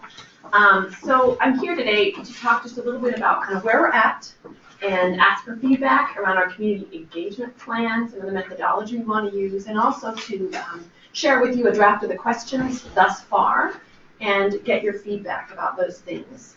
So I'm already looking at the time and thinking that given, that we have about a half an hour to talk together, I'm thinking that you probably have 45 minutes, right? Yeah. Okay, great. All right, well, there's not much. we will see. There's not much. Wonderful. We'll see how far we'll get then. I just want to make sure and be able to kind of bring people up to speed to begin with. I think most everybody on the phone is familiar with the project using the 0 to 3 kind of format. They have a template to do a statewide kind of scan of infant toddler existing data around demographics, services, supports, policies, and state funding, but it's definitely kind of a state-driven lens that they use in the template. And so we began with the template and kind of pulled together some stakeholders to see if there was interest in doing the project, and indeed there was. And so we pulled together all of the data we could possibly kind of find to put together in an initial kind of collection of data, and put that together and shared it with stakeholders initially last April, what we had, and just kind of got their initial reactions to the data, their suggestions around the data. A big one was, of course, more disaggregated data, and by age, race, ethnicity, geography, etc. A lot of which, unfortunately, for this particular age group, 0 to 3, isn't available specific to this age group. Sometimes it's 0 to 5, sometimes it's not disaggregated at all, sometimes it's 0 to 8. But it's very hard to actually pull together a lot of age-specific and race, ethnicity-specific data. So we did what we could thus far, and then we, so that was kind of the first piece of the work. The second piece of the work really involved community engagement and getting feedback from families and stakeholders, and that's kind of where we're at now, is looking at a plan to do that. We also have a timeline, which we didn't at that time, and our timeline is that we are hoping to complete all of the kind of the community engagement piece and at least have a report well underway by the end of March. Currently, we're also working very closely with the Oregon Health Authority and a lot of other community partners, other state agencies, hub leaders, people out in the community, different kinds of community-based organizations, who are all participating in these kind of ongoing stakeholder meetings. Our recent one last week, we had 25 people. So there's a tremendous amount of interest in this topic in general, and what this work could potentially produce in terms of recommendations or information that can lead to action steps by various policymakers, groups, organizations. And in fact, that's kind of the goal of this project, is to really be able to produce a summary report that can be widely disseminated and used by different organizations and policymakers to make action steps, including the Early Learning Division, and in particular there where there is a funding for a position that may be able to really drive some of the work forward within the Early Learning Division. So what you have in front of you is really a community engagement plan, and I guess before we jump into that, maybe I just want to stop and see if there's any comments or questions thus far about what I've shared. No, but as you're talking about the plan, can you talk about the culturally responsive community engagement process that y'all went through too? Yes. So. Out there. There you go. So what we have done is to try to reach out to as many different community-based organizations and work through the hub leadership to reach all different parts of our state with our message around how they can potentially involve with us. So it's been kind of a flyer, get involved flyer that talks about ways people can potentially participate in the stakeholder meetings or in the development of surveys or focus group questions or respond and participate in those focus groups and surveys as well. And that's gone out, that started to go out beginning in October. And we've asked our stakeholders to continue to share that information within their networks and pass it along to people in their community. And I've heard probably from individuals and organizations and hubs thus far, in the first 6 weeks of outreach, I've probably heard from probably 20 different organizations and individuals who have varying degrees of interest, or 20 to 25 that in participating in some fashion. So our next step will be to do some more, our next step has really been launching some more targeted recruitment for further engagement. So our audience has been really to try to, both in the process of doing the community engagement plan and also in the products, the surveys or questionnaires that we create, to really involve organizations that touch families furthest from opportunity. So we have done some preliminary conversations with tribal directors and have another meeting coming up to talk about the feasibility of various tribes' interest and level of availability and interest in participating in this survey. That's coming up later this month. I have a meeting around that with them and our hub managers. We've also been reaching out to WIC, and all of this with the thought in mind. I guess I should have prefaced with that. Our hope is to reach, through our community engagement, to reach those families furthest from opportunity. And we have gotten lots of suggestions around methodology, and so at this point we're thinking about how do we reach those families that may not traditionally feel like accessing sort of the typical infant toddler services, or may not feel welcome or have ever been interested in really accessing those. So we've been thinking more about the faith community, done a little bit of outreach there, but we need some more help finding avenues in that area. We've also talked about food banks, and I have one query going out right now that I really could use some more suggestions around. Kind of where are those arms into the families who may not typically choose to access things like the early Head Start or the licensed child care, other places where we can most readily touch families with infants and toddlers, or home visiting programs, typical places where we might touch. So I have a question. So through your work with, you work for ELD and your collaboration with OHA, has there been any conversation around kind of for the services that we provide to infants and toddlers around kind of demographic analysis, who's actually accessing the programs that we have that information for, in kind of your quest to kind of find the gap, who's accessing those services and who's not accessing those services? No, there really hasn't been any systematic effort to do that. I think at the Early Learning Division we have data on who's being served, but crosswalking that with really what the population is in those, for example, geographic regions, that hasn't been done. Yeah. Well, I certainly think the faith community is a place that needs to be accessed, because many of the churches, even the smallest of churches, have little programs. Some of the churches, I know there's one in particular that was burned, had a serious fire over a year ago, and they're in the process of rebuilding, and they intentionally made space for a child care entity to be in there, which will be run by somebody I think who's a member of that church. So I think getting in touch with the Albino Ministerial Alliance, for example, in Port, would be a way to try to find out which churches are doing work around with parents around child care.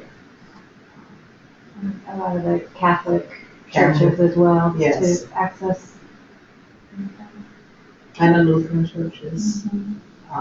So I think the faith community would be a good starting place to access parents who may not necessarily be in another type of pipeline. Yeah, and I don't know whether or not we can do. I'm wondering around thinking about programs that are licensed or license exempt within that early learning division would provide license for, like whether or not we even have that information to know even if we're thinking about faith communities like churches or other kind of religious institutions that are providing childcare. And I'm wondering around the number across the state, because I know just anecdotally it's a lot.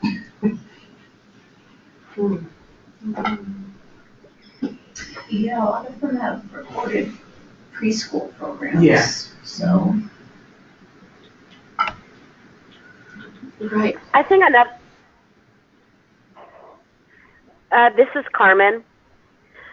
I think in that every community has a migrant education program. Let it be embedded in the school districts or through the ESDs. And most of us we have preschool programs or have access to preschool parents. And we do have a very organized parent action committees. So that's also a venue that you can reach out to. And I think the African immigrant communities are also a place that often get forgotten. They don't even get considered. So places like that. Yes, I've had some conversations with them. Right. I haven't been able to. That's a great. They're a great resource. Yeah. Another place that we've looked to is really some of the organizations that advocacy groups on children that work on part of either children with disabilities or medically fragile children. And so OCEAN, I think I'm not going to say the acronym correctly, the Oregon Coalition for Children and Families, families with children and youth with special needs. I think I got through that one. And also the Oregon Autism Society. Some of those organizations are very interested in participating. That's great. Yeah. And I've also sent it out through the early intervention kind of pipeline to see. They have some parent groups too that may be interested in participating. So I wonder if you have any initial reactions to sort of the idea is really that these questions that we ask in our focus groups in our survey are really about getting data that our current sort of data set doesn't really shed light on, and that would be helpful to include as we think about as we think about a plan for 0 to 5 in Oregon, or a system that really is integrated and well connected with families and services with each other, sort of that's really important to have that parent voice. And so we've also been able to get some parent input into conversations around methodology and questions as well from some parents at OCEAN, as well as through the Oregon Family Support Network. They've been wonderful about giving us some critical feedback about what we're developing. So process that we went through was to ask stakeholders initially what they thought was the important questions to ask based on some of the pieces of data that they looked at, what was missing, what would be important to ask, what's important to ask in relation to equity.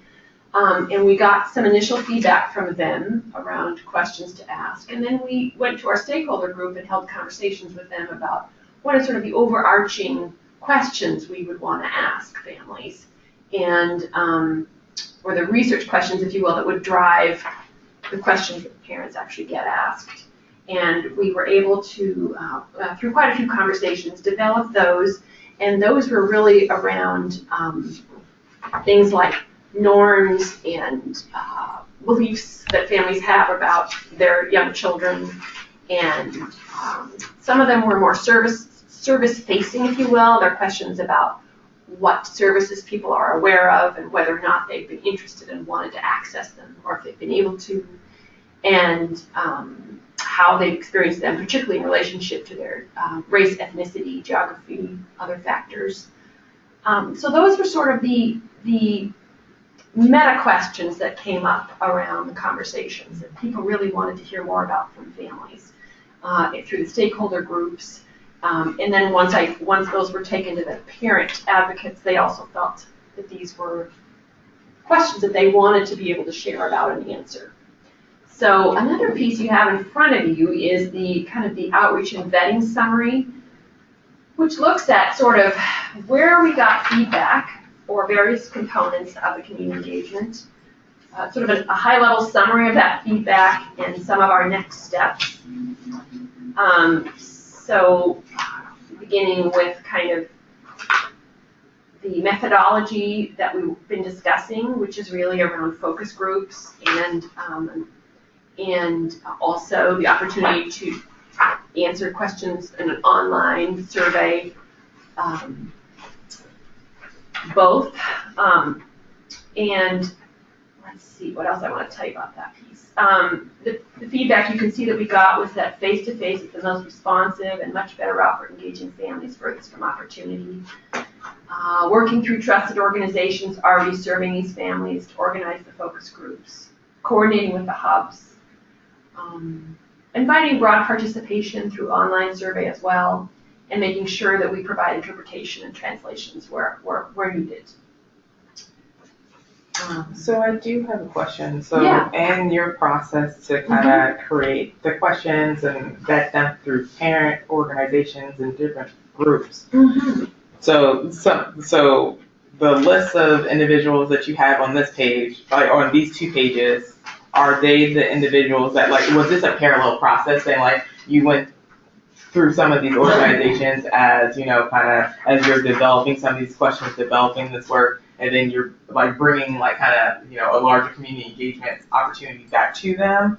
Or just say, because I mean, like, for example, many of these organizations, this is where you're getting your culturally responsive organizations, you know, our tribal representation and things of that nature, or were these groups not included in the development process? So many of these groups are on that stakeholder group. Not all, but many of them are. Black Parent Initiative, NAYA, let's see, others are currently participating, Oregon Family Support, Community Ed Worker Program, and hub directors we have serving on it, ESDs represented, CCNRs represented, so many of them, but not all. Okay, so I just want to understand, so that group was created to be a container to have representation from some of these organizations? Absolutely. Okay. Absolutely. And we continue to welcome more representation in those conversations. So where we've landed for now is really only 4 focus groups will be possible to hold before our current timeline, which is to end by the end of March. And You said 4 focus groups? So how's that shaking out? That's going to shake out to be 8 to 10, maybe 12 people in 4 focus groups in January. And who are, In the evening? They can be scheduled any number of different ways. I've got actually sort of a, in draft, kind of a convener guideline, but those can be done preferably close to where the families live, someplace they're familiar with going to, and really in collaboration with an organization, so they kind of help facilitate that, the invitation, and help the facilitators understand what's needed to make folks feel comfortable. They get a chance to review the questions, express any concerns, or add any questions they may feel they'd like to have included. Okay, so let me understand this. You want to engage 2 CBOs to host? That's just an overall arching goal, yes, is to engage at least 2. So my question is, if you can only do 4, how are you going to prioritize? Is there many more than 4 groups that you would want to hear from? I'm thinking, right? Even if you just culturally specific groups, there's more than 4 communities that I would imagine the state would want to hear from. So how are you thinking about selecting or prioritizing? At this point, we are finding it challenging to even get a lot of involvement. People are interested, but people are very, very busy, and people want to be able to do the surveys, but they're not there. NAIA is interested in participating so far. I have a couple of hubs that are really interested, and that's part of it is going to be. Would be happy to participate. We haven't been really getting the information since the last time we heard from you here, so I don't know if that's our hub. I'm not really sure. Yeah, I'm not either. I think that someone is on the email list, and I don't know if maybe it's not a correct email address. Well, I see our name on here. Well, I think one piece is the acknowledgement of, one, if we're reaching out to community-based organizations, we need to be reaching out to the right individuals in the community-based organizations, not just a representative. So again, you are the director for early learning services. This would have been a great, that email should have gone to you. And then I think also the conversation, if this is going to happen in January or February, it needs to be scheduled by the end of the year. Yeah. If not sooner. And my suggestion was not as much about our own organization's participation. Right. We're happy to support, but again, if we do, another community isn't. And I think that's my concern about 4, and I understand there's resource and timeline constraints, but feels like if the state is going to do this kind of assessment that's really important, we should really be hearing from rural communities, from all communities of color, and where there's some of that intersection. Right. Sorry, can I have one more question? So you mean 4 focus groups out of for these 2 pages? So out of these 2 pages of organizations, there's 4 focus groups. And the rest would be able to respond to either written to a written survey. Right. And this is parent focus groups, right? Right. So asking parents to respond to a written survey may not be the most effective way to gather information, particularly from those parents who have not been engaged. One of the suggestions that's been made around that particular issue was to, could the organizations convene a group themselves with those questions and share a summary back with us, for example. Mm-hmm. Yeah, I think Sadie and I kind of connecting, and usually I felt the vibe. We constantly run into this thing about not being inclusive. And if it's rolled out the way it's presented here, you're going to lose some people. I mean, you're not going to be able to get critical feedback.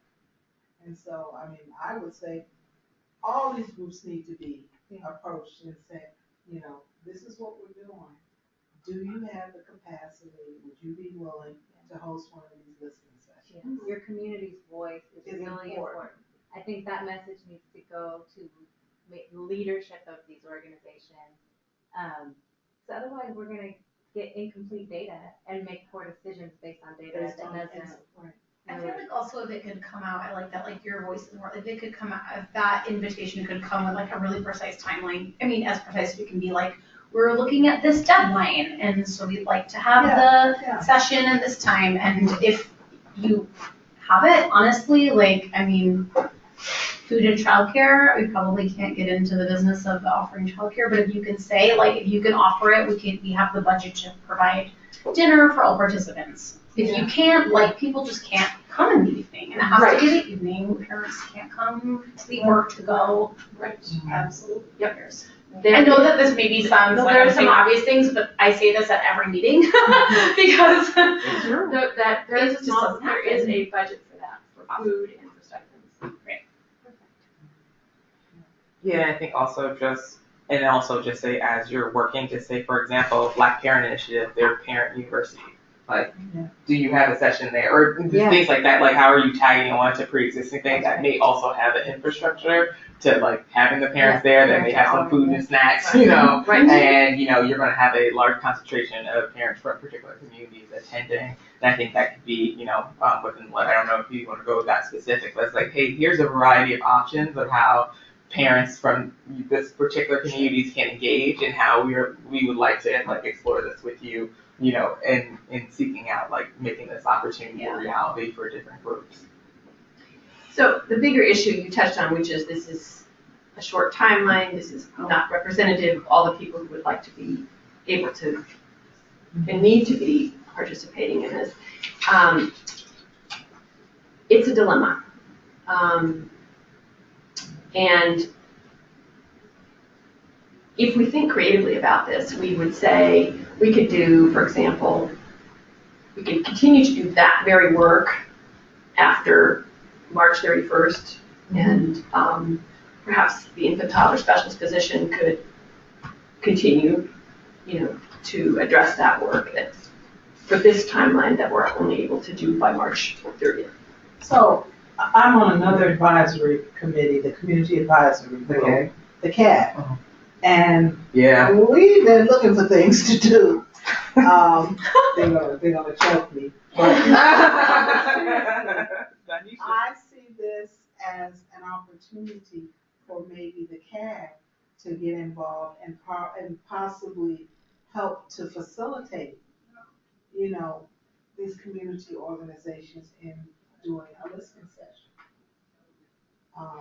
I certainly would volunteer myself to work with. Well, if you're not willing to do it, you shouldn't ask other people to do it. Sure. So the CAG, and we actually have a meeting next Wednesday, I think. What does CAG stand for? Community Advisory Group. Danisha Lussingstead, she's an individual from the equity, or a member of the equity implementation. She is the equity unit, equity team. She's the one. So our meeting is next Wednesday, December 6th, from 10 to 2 in Salem. So I'll call Danisha and, run this past her. Are you available to come for a quick hot second and just kind of? I'm sure I am. I'll make myself available. So I'm just committed for this. Beautiful connection. This is Kelly. This is Kelly on the phone. Hi, Kelly. I think, and I have to call you out that you've been in my email box a lot about this project, and you've done a good job of trying to be inclusive of around the state. I see that. I love the idea about partnering with our CAC. My CAC is meeting today as we speak, so I won't be there, but I think if it's possible and you want to be part of or introduce this to the Eastern Oregon Community Care Organization, there are, I think, 14 CACs that meet in different counties. And so I'm not sure if speaking with the regional advisory council would be more efficient, or if there's some way to connect you with the different CACs. I think that's a really fun way of intersecting and meeting some multiple goals. Love the idea. So if you want to connect with CACs in Eastern Oregon, I can help do that. Thank you, Kelly. I did notice that your community-based organizations are primarily in the Portland area, Portland, Salem. Mm-hmm. So if there's any way that we can extend that outside, and I wondered where relief nurseries are, if they fit into something else on this, or if they could be considered community-based organizations. They're definitely participating in the stakeholder meetings, and we have some representation in the stakeholder meeting, and So we could see if we have one community-based organization in Ontario that serves Latino families, and we could see if they would be willing. I can't promise, but we could try. Yeah.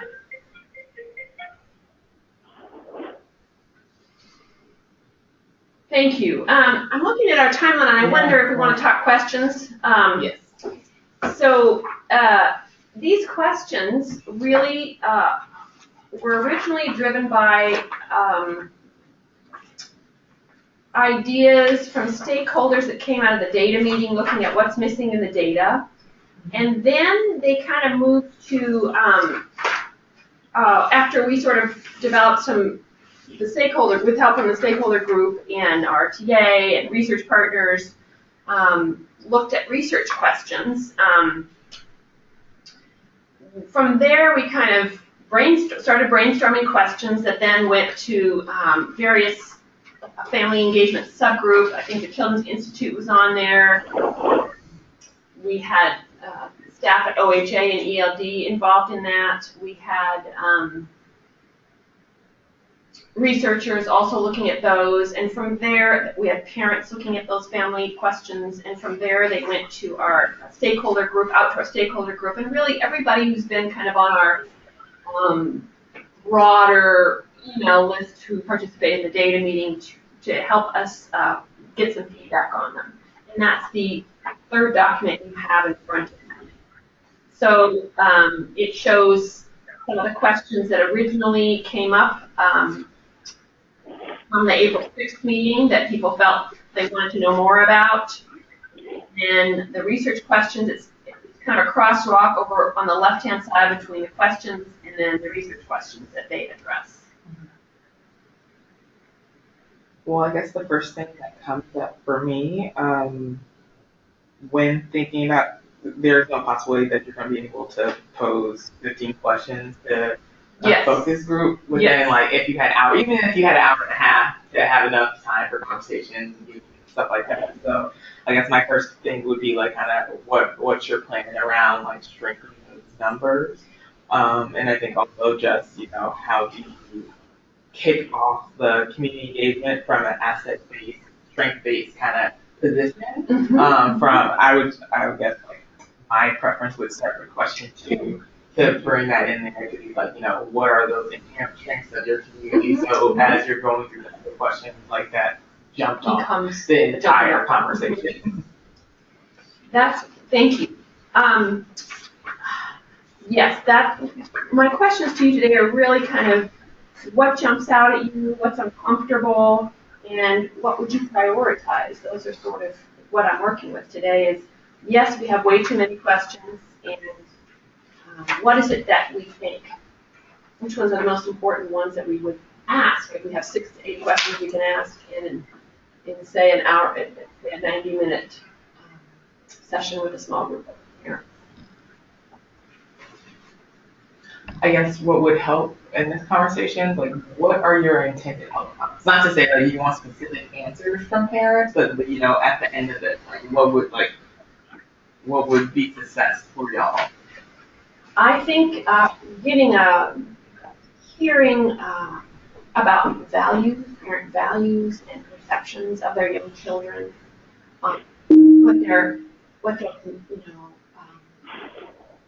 so that first question, and then I think there's really, we'd like to understand more about what it's like to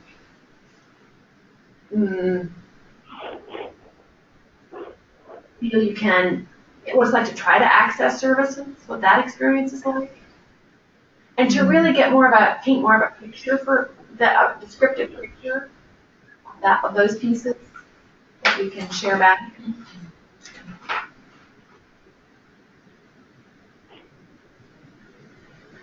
There's some questions we've already gotten some feedback on, like number 7. It's a leading question. To start with, these things are expensive, so that might.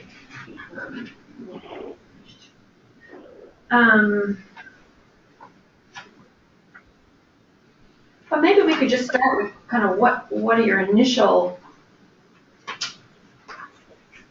reactions to these or concerns, one's question you like.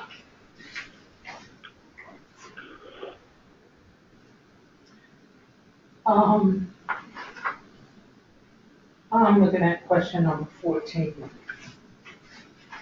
The early intervention. So, and who suggested you use those services? Did you use it? And then why or why not? I think that something I would like, if I were doing this, that I would like to get that feedback. That's a good question. It's a good question. You found the services that you needed. How'd you do it? That's a good question. Right. And then once you used it,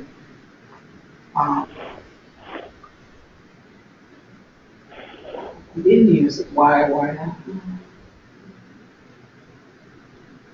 And then there might be another question at this,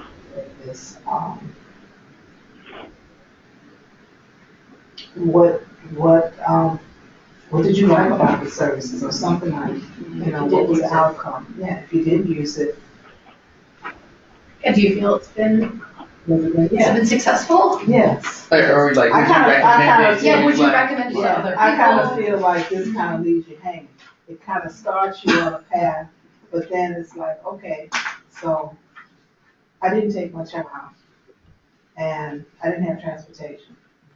Or I did take my child, and it didn't work out. Right. For these reasons. So I think that those are some of the things that are something that I would add. I think one thing that's coming up for me as I'm reading some of these questions, so there was one particular one, like, when you think about the experience of going to your child's medical appointments, what stands out most? I think maybe that should be a little bit more specific and also more open-ended, like just say, like, for example, if I didn't have healthcare insurance, I'm already feeling bad that I wasn't able to take my child to a medical appointment. I didn't have healthcare insurance. They may not have had healthcare insurance. How do we phrase these questions in a more open-ended way so people can, like, hey, I was able to take my baby to all their wellness checks. I only got to half of them, but like being able to, talk about that experience with questions that will keep that open. Something like, do you feel like your child has had access to the medical care they need? Right. And then if it's yes, what stands out about that? Or if no, what were the barriers? So that it just starts with that more open assumption. Yeah. Were there times you would have liked to take your child to the doctor, but were not able to? So, number 8. No, I just feel like that's like when that happens. It's like, Sure. Yeah, it only gave me an appointment. I was at work and I could. Right. I was at work, or like I want. Yeah, right. Or you're like, I don't know. I didn't know if it was bad enough that I should go because it's going to cost me money. Yeah. So number 8. That's a long question. I mean, those of us who, and then you want people to rank order. Too long. Yeah. Pick 5, I think. Complicated. Maybe you just, if you could pick 5 instead of ranking them. Yeah. Yeah, I think rank orders. Or like just a Likert scale for all of them, and you could check, 1 to 5. Oh. I think I guess I would like to see, maybe this is my own personal curiosity. 15 bullets on this. Yeah, even if you do it like a scale, I would get to 5 and like, come on, man. Yeah, right. I guess one question that I would love to, to see articulated here is kind of like, where do people feel like they can get trusted information about taking care of their child? Like, is it from, solely from families? Is it from friends? Is it from community organizations? Is it church? Like, so I would love to kind of see that. Yeah. Yeah. Kelly, do you have any thoughts over there? Nothing to add. I'm paying attention. I'm keeping up with you. I appreciate this. I just didn't want to leave you out. Thank you. Sorry. Oh, and I was thinking, is there a way we have a school district that does a early Head Start program. And where do they fit in the list? Those are the families I've been thinking about.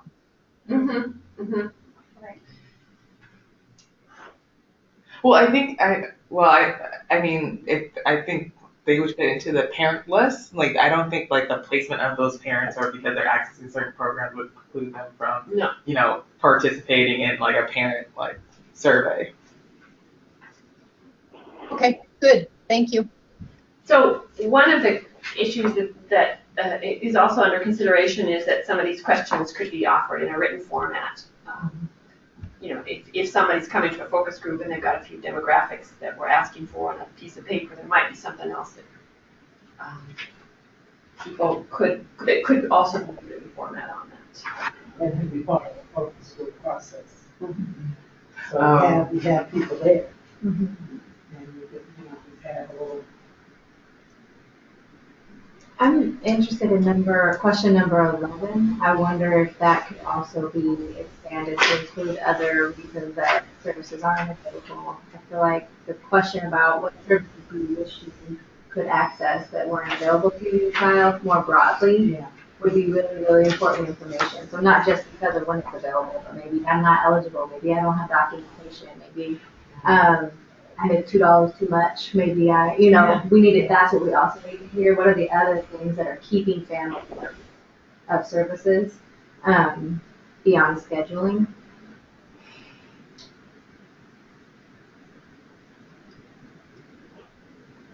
And I think question number 10, like I understand its intention, but I feel like we need to tighten the way in which it's phrased because it can be perceived as if there is something inherently wrong with race and ethnicity rather than saying like because of the race, like the skin that you in, the ethnic group that you come from, you feel like that has impacted your ability to access services. Looking at that systemic piece, so I'm wondering how we're playing with that just a little bit more because I understand the intention, but I don't think the wording of the question lands where you would like it to go. Wording and the way it's written just could be. There's questions come up about whether we can create a space where people can really feel comfortable really talking about this or not.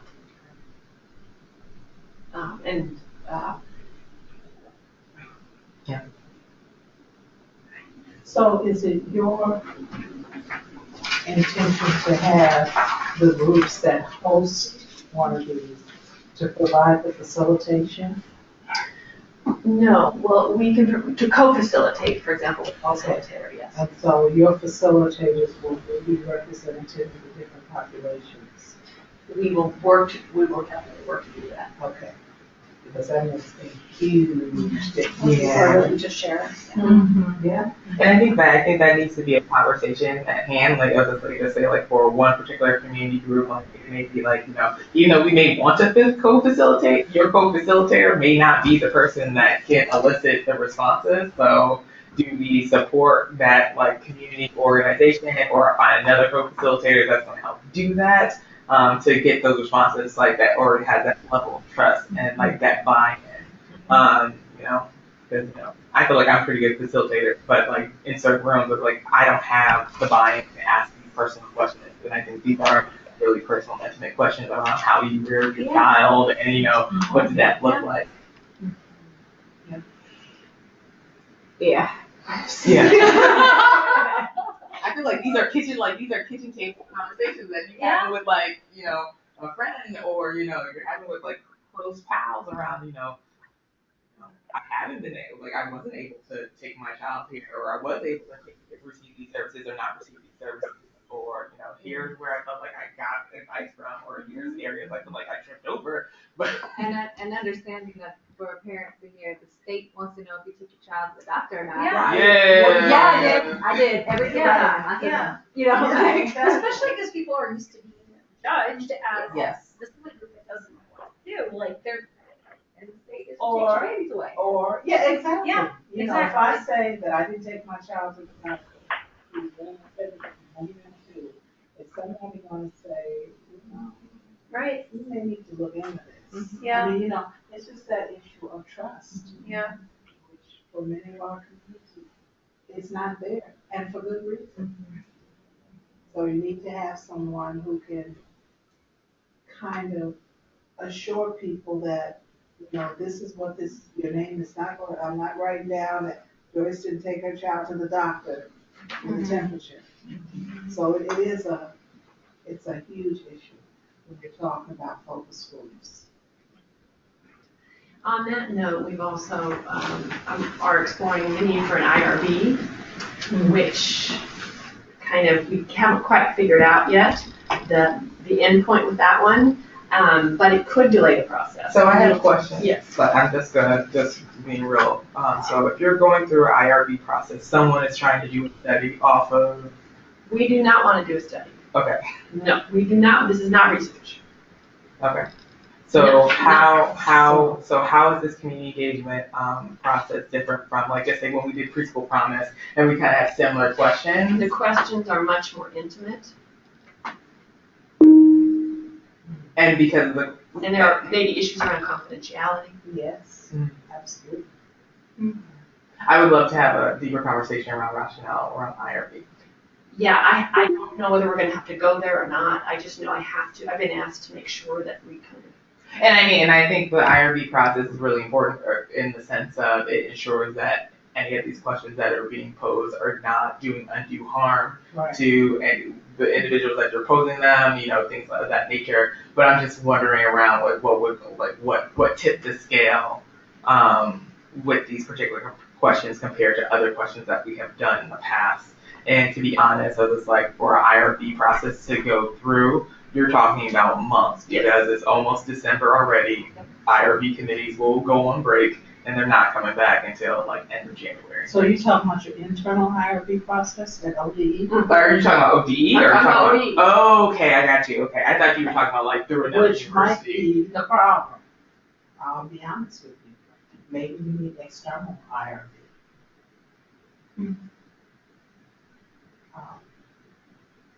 Yeah. So I guess I'm wondering around that process. I haven't had the experience going through an internal IRB with ODE yet, so I would love to learn. Yeah, I'll share with you what the email I got this morning and just kind of, it's about more conversation right now. I'm not sure it's necessary, but I kind of have to put that caveat in there because that could really change the timelines of this work. Yeah. But I can just tell you, I'm actually on the IRB for this organization. And, you know, when we do a review and we look at questions, some of the things that we brought up, they do come up. And I mean, just looking at this, there are some of the questions that I think would be problematic for an IRB committee to say, oh, I don't know, maybe we need to change it. Sometimes it's just changing one word. Right. So. Anyone in particular?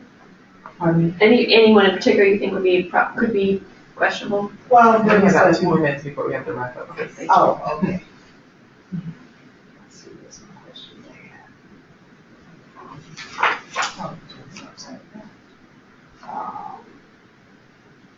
there was one about something being too expensive. The diapers being too expensive. Yeah. That one, It's almost like a value judgment, you know? Right, that one. I think that one we've already been asked to modify. Yeah. Yeah, I was reading that one too. Yeah.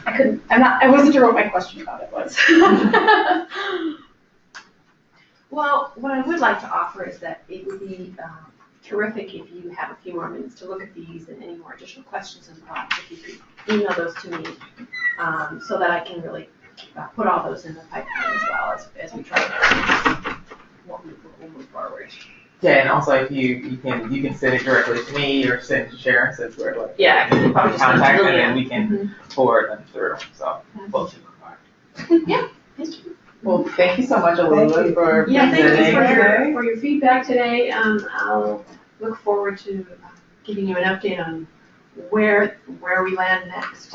I think it's a great piece of work that nests well within kind of some of the larger systems work that's going on, strategic planning, and really trying to kind of embed us all more together in our work and in a more collaborative way across sectors. And this work has been very cross sectors, so that's been a great start. I'll have to have a conversation. Hear what I missed. I apologize for missing this. It's very important. Okay, so we have 4 minutes to. Yeah, so I'll be Do pretty you want quick. to talk about this? Yeah, so the last point of business today for the meeting is the conversation around membership recruitment. Just an update around that.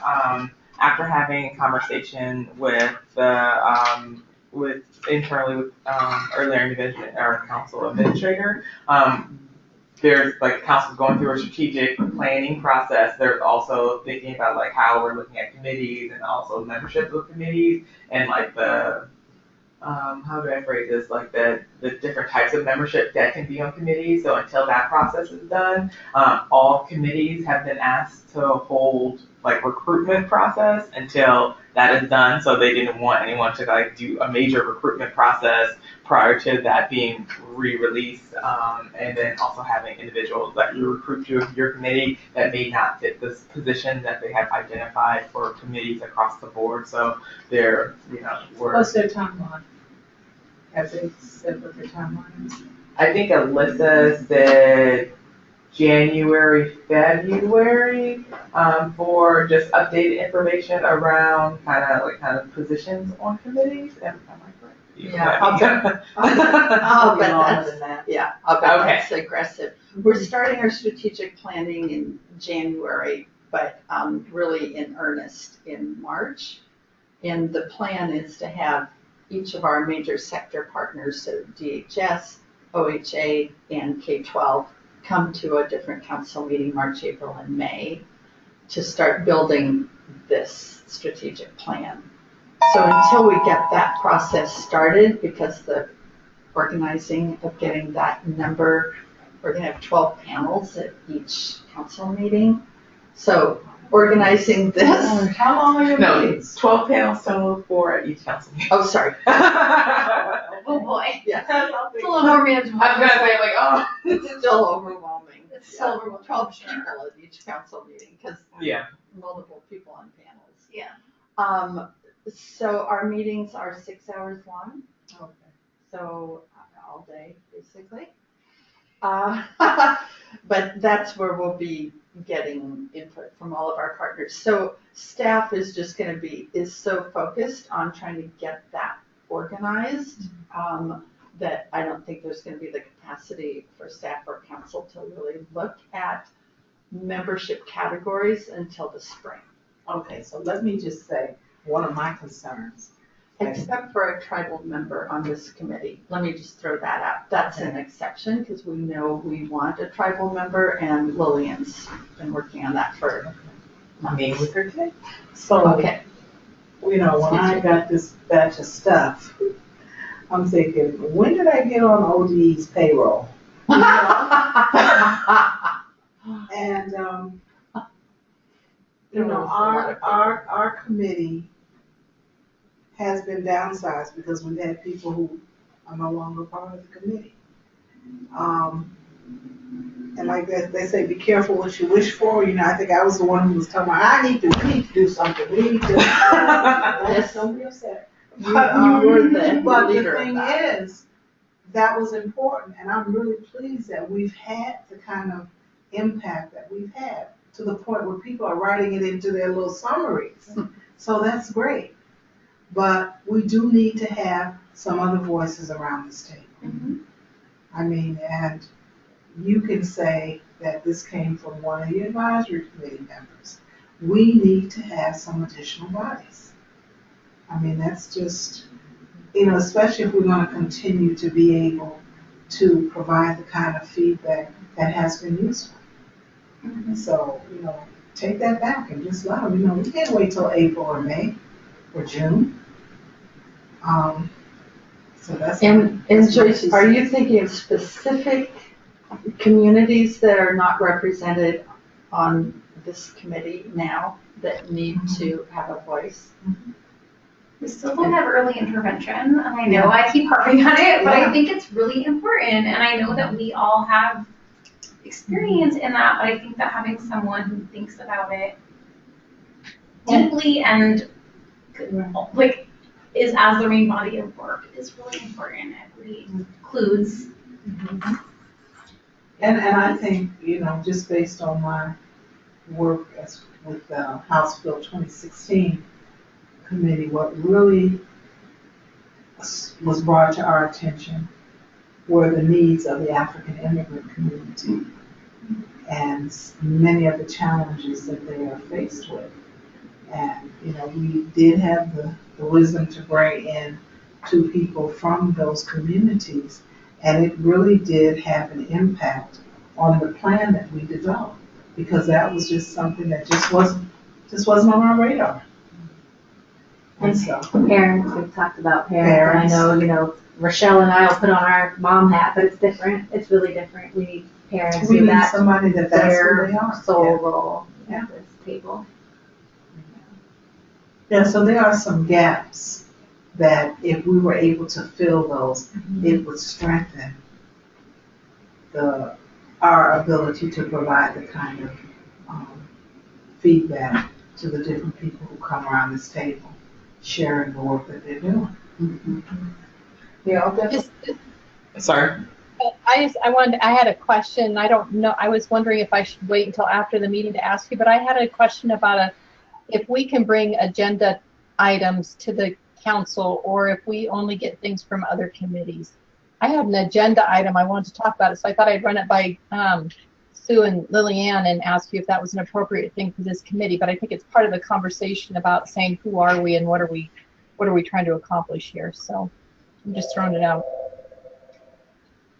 Sure, and I think the global answer to that, Kelly, is yes, this committee can take things to the council, for sure. But I guess further conversation around, like, are you referring to something that is connected to the charge of this committee that you want to present to the council, or do you have an item that you would like to bring to the council that you would like them to, be public testimony for? So I think just knowing those nuances and kind of what would be the proper channels of presenting something to the council would be important.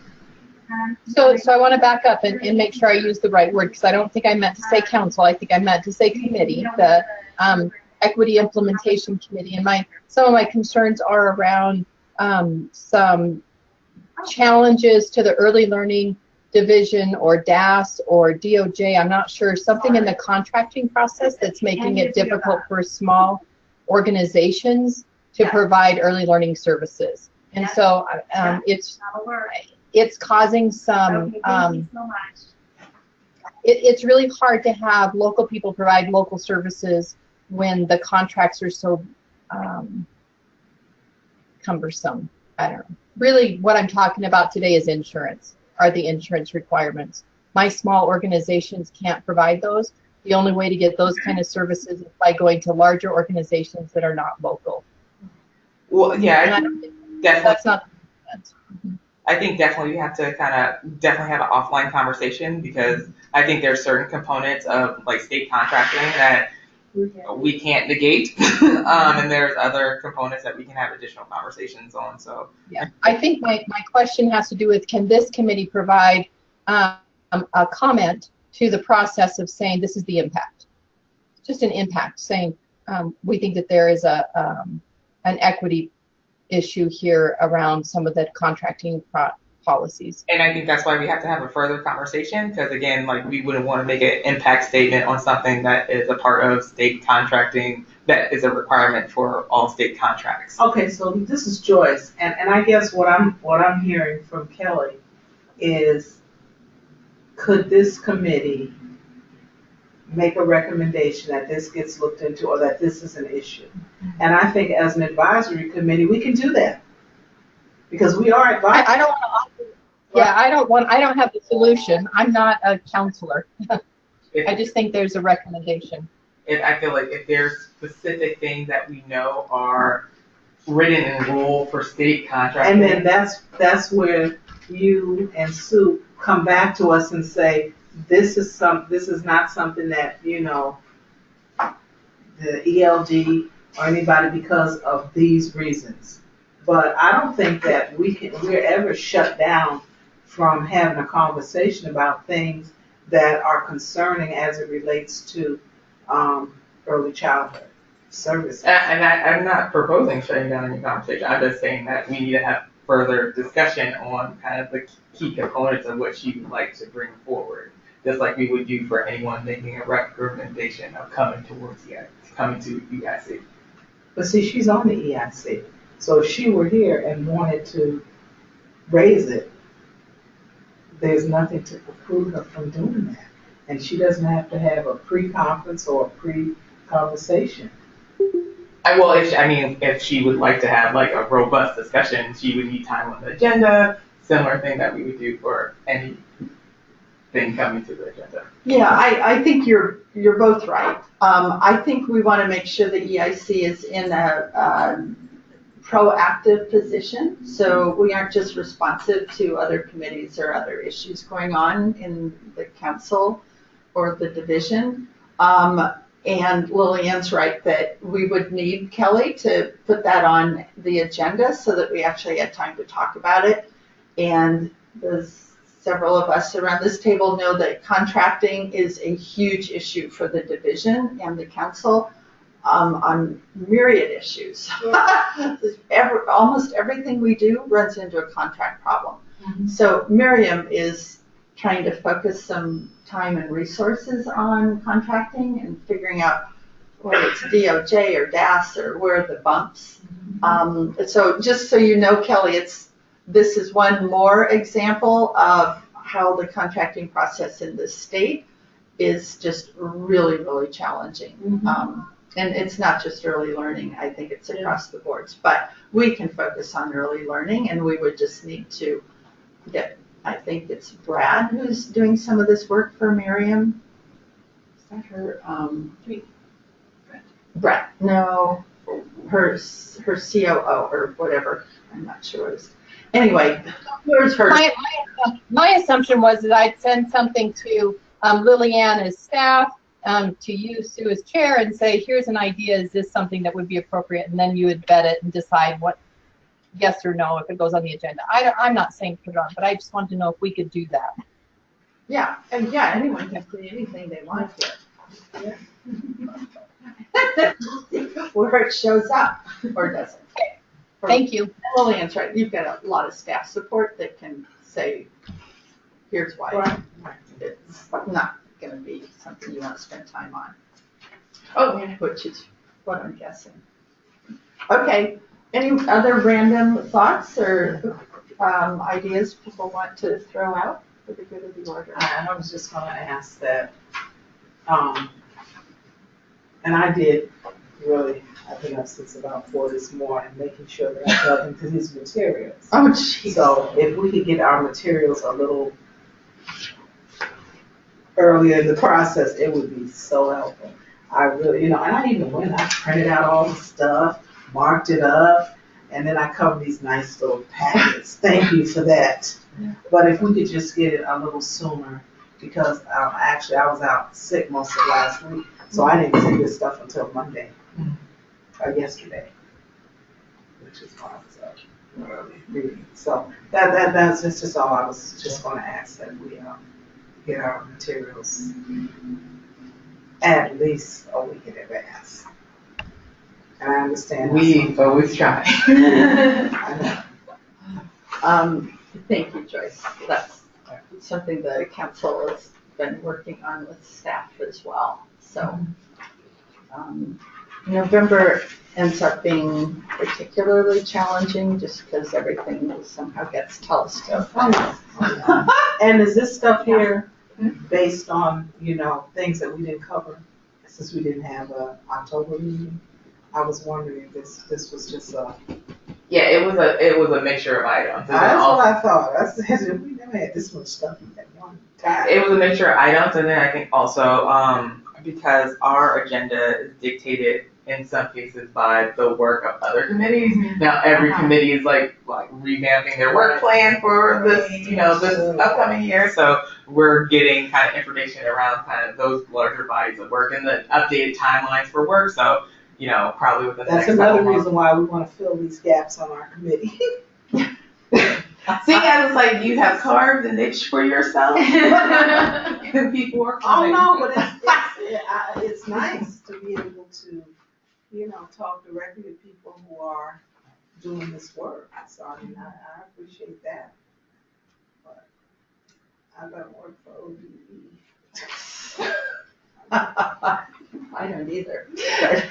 Somehow we all end up on these tables. volunteer for them, Ms. Harris. Yeah, I volunteer, but And thank you for that. sometimes it kind of cross the line. It's like, and it might does help that I'm on 2 other advisory committees too.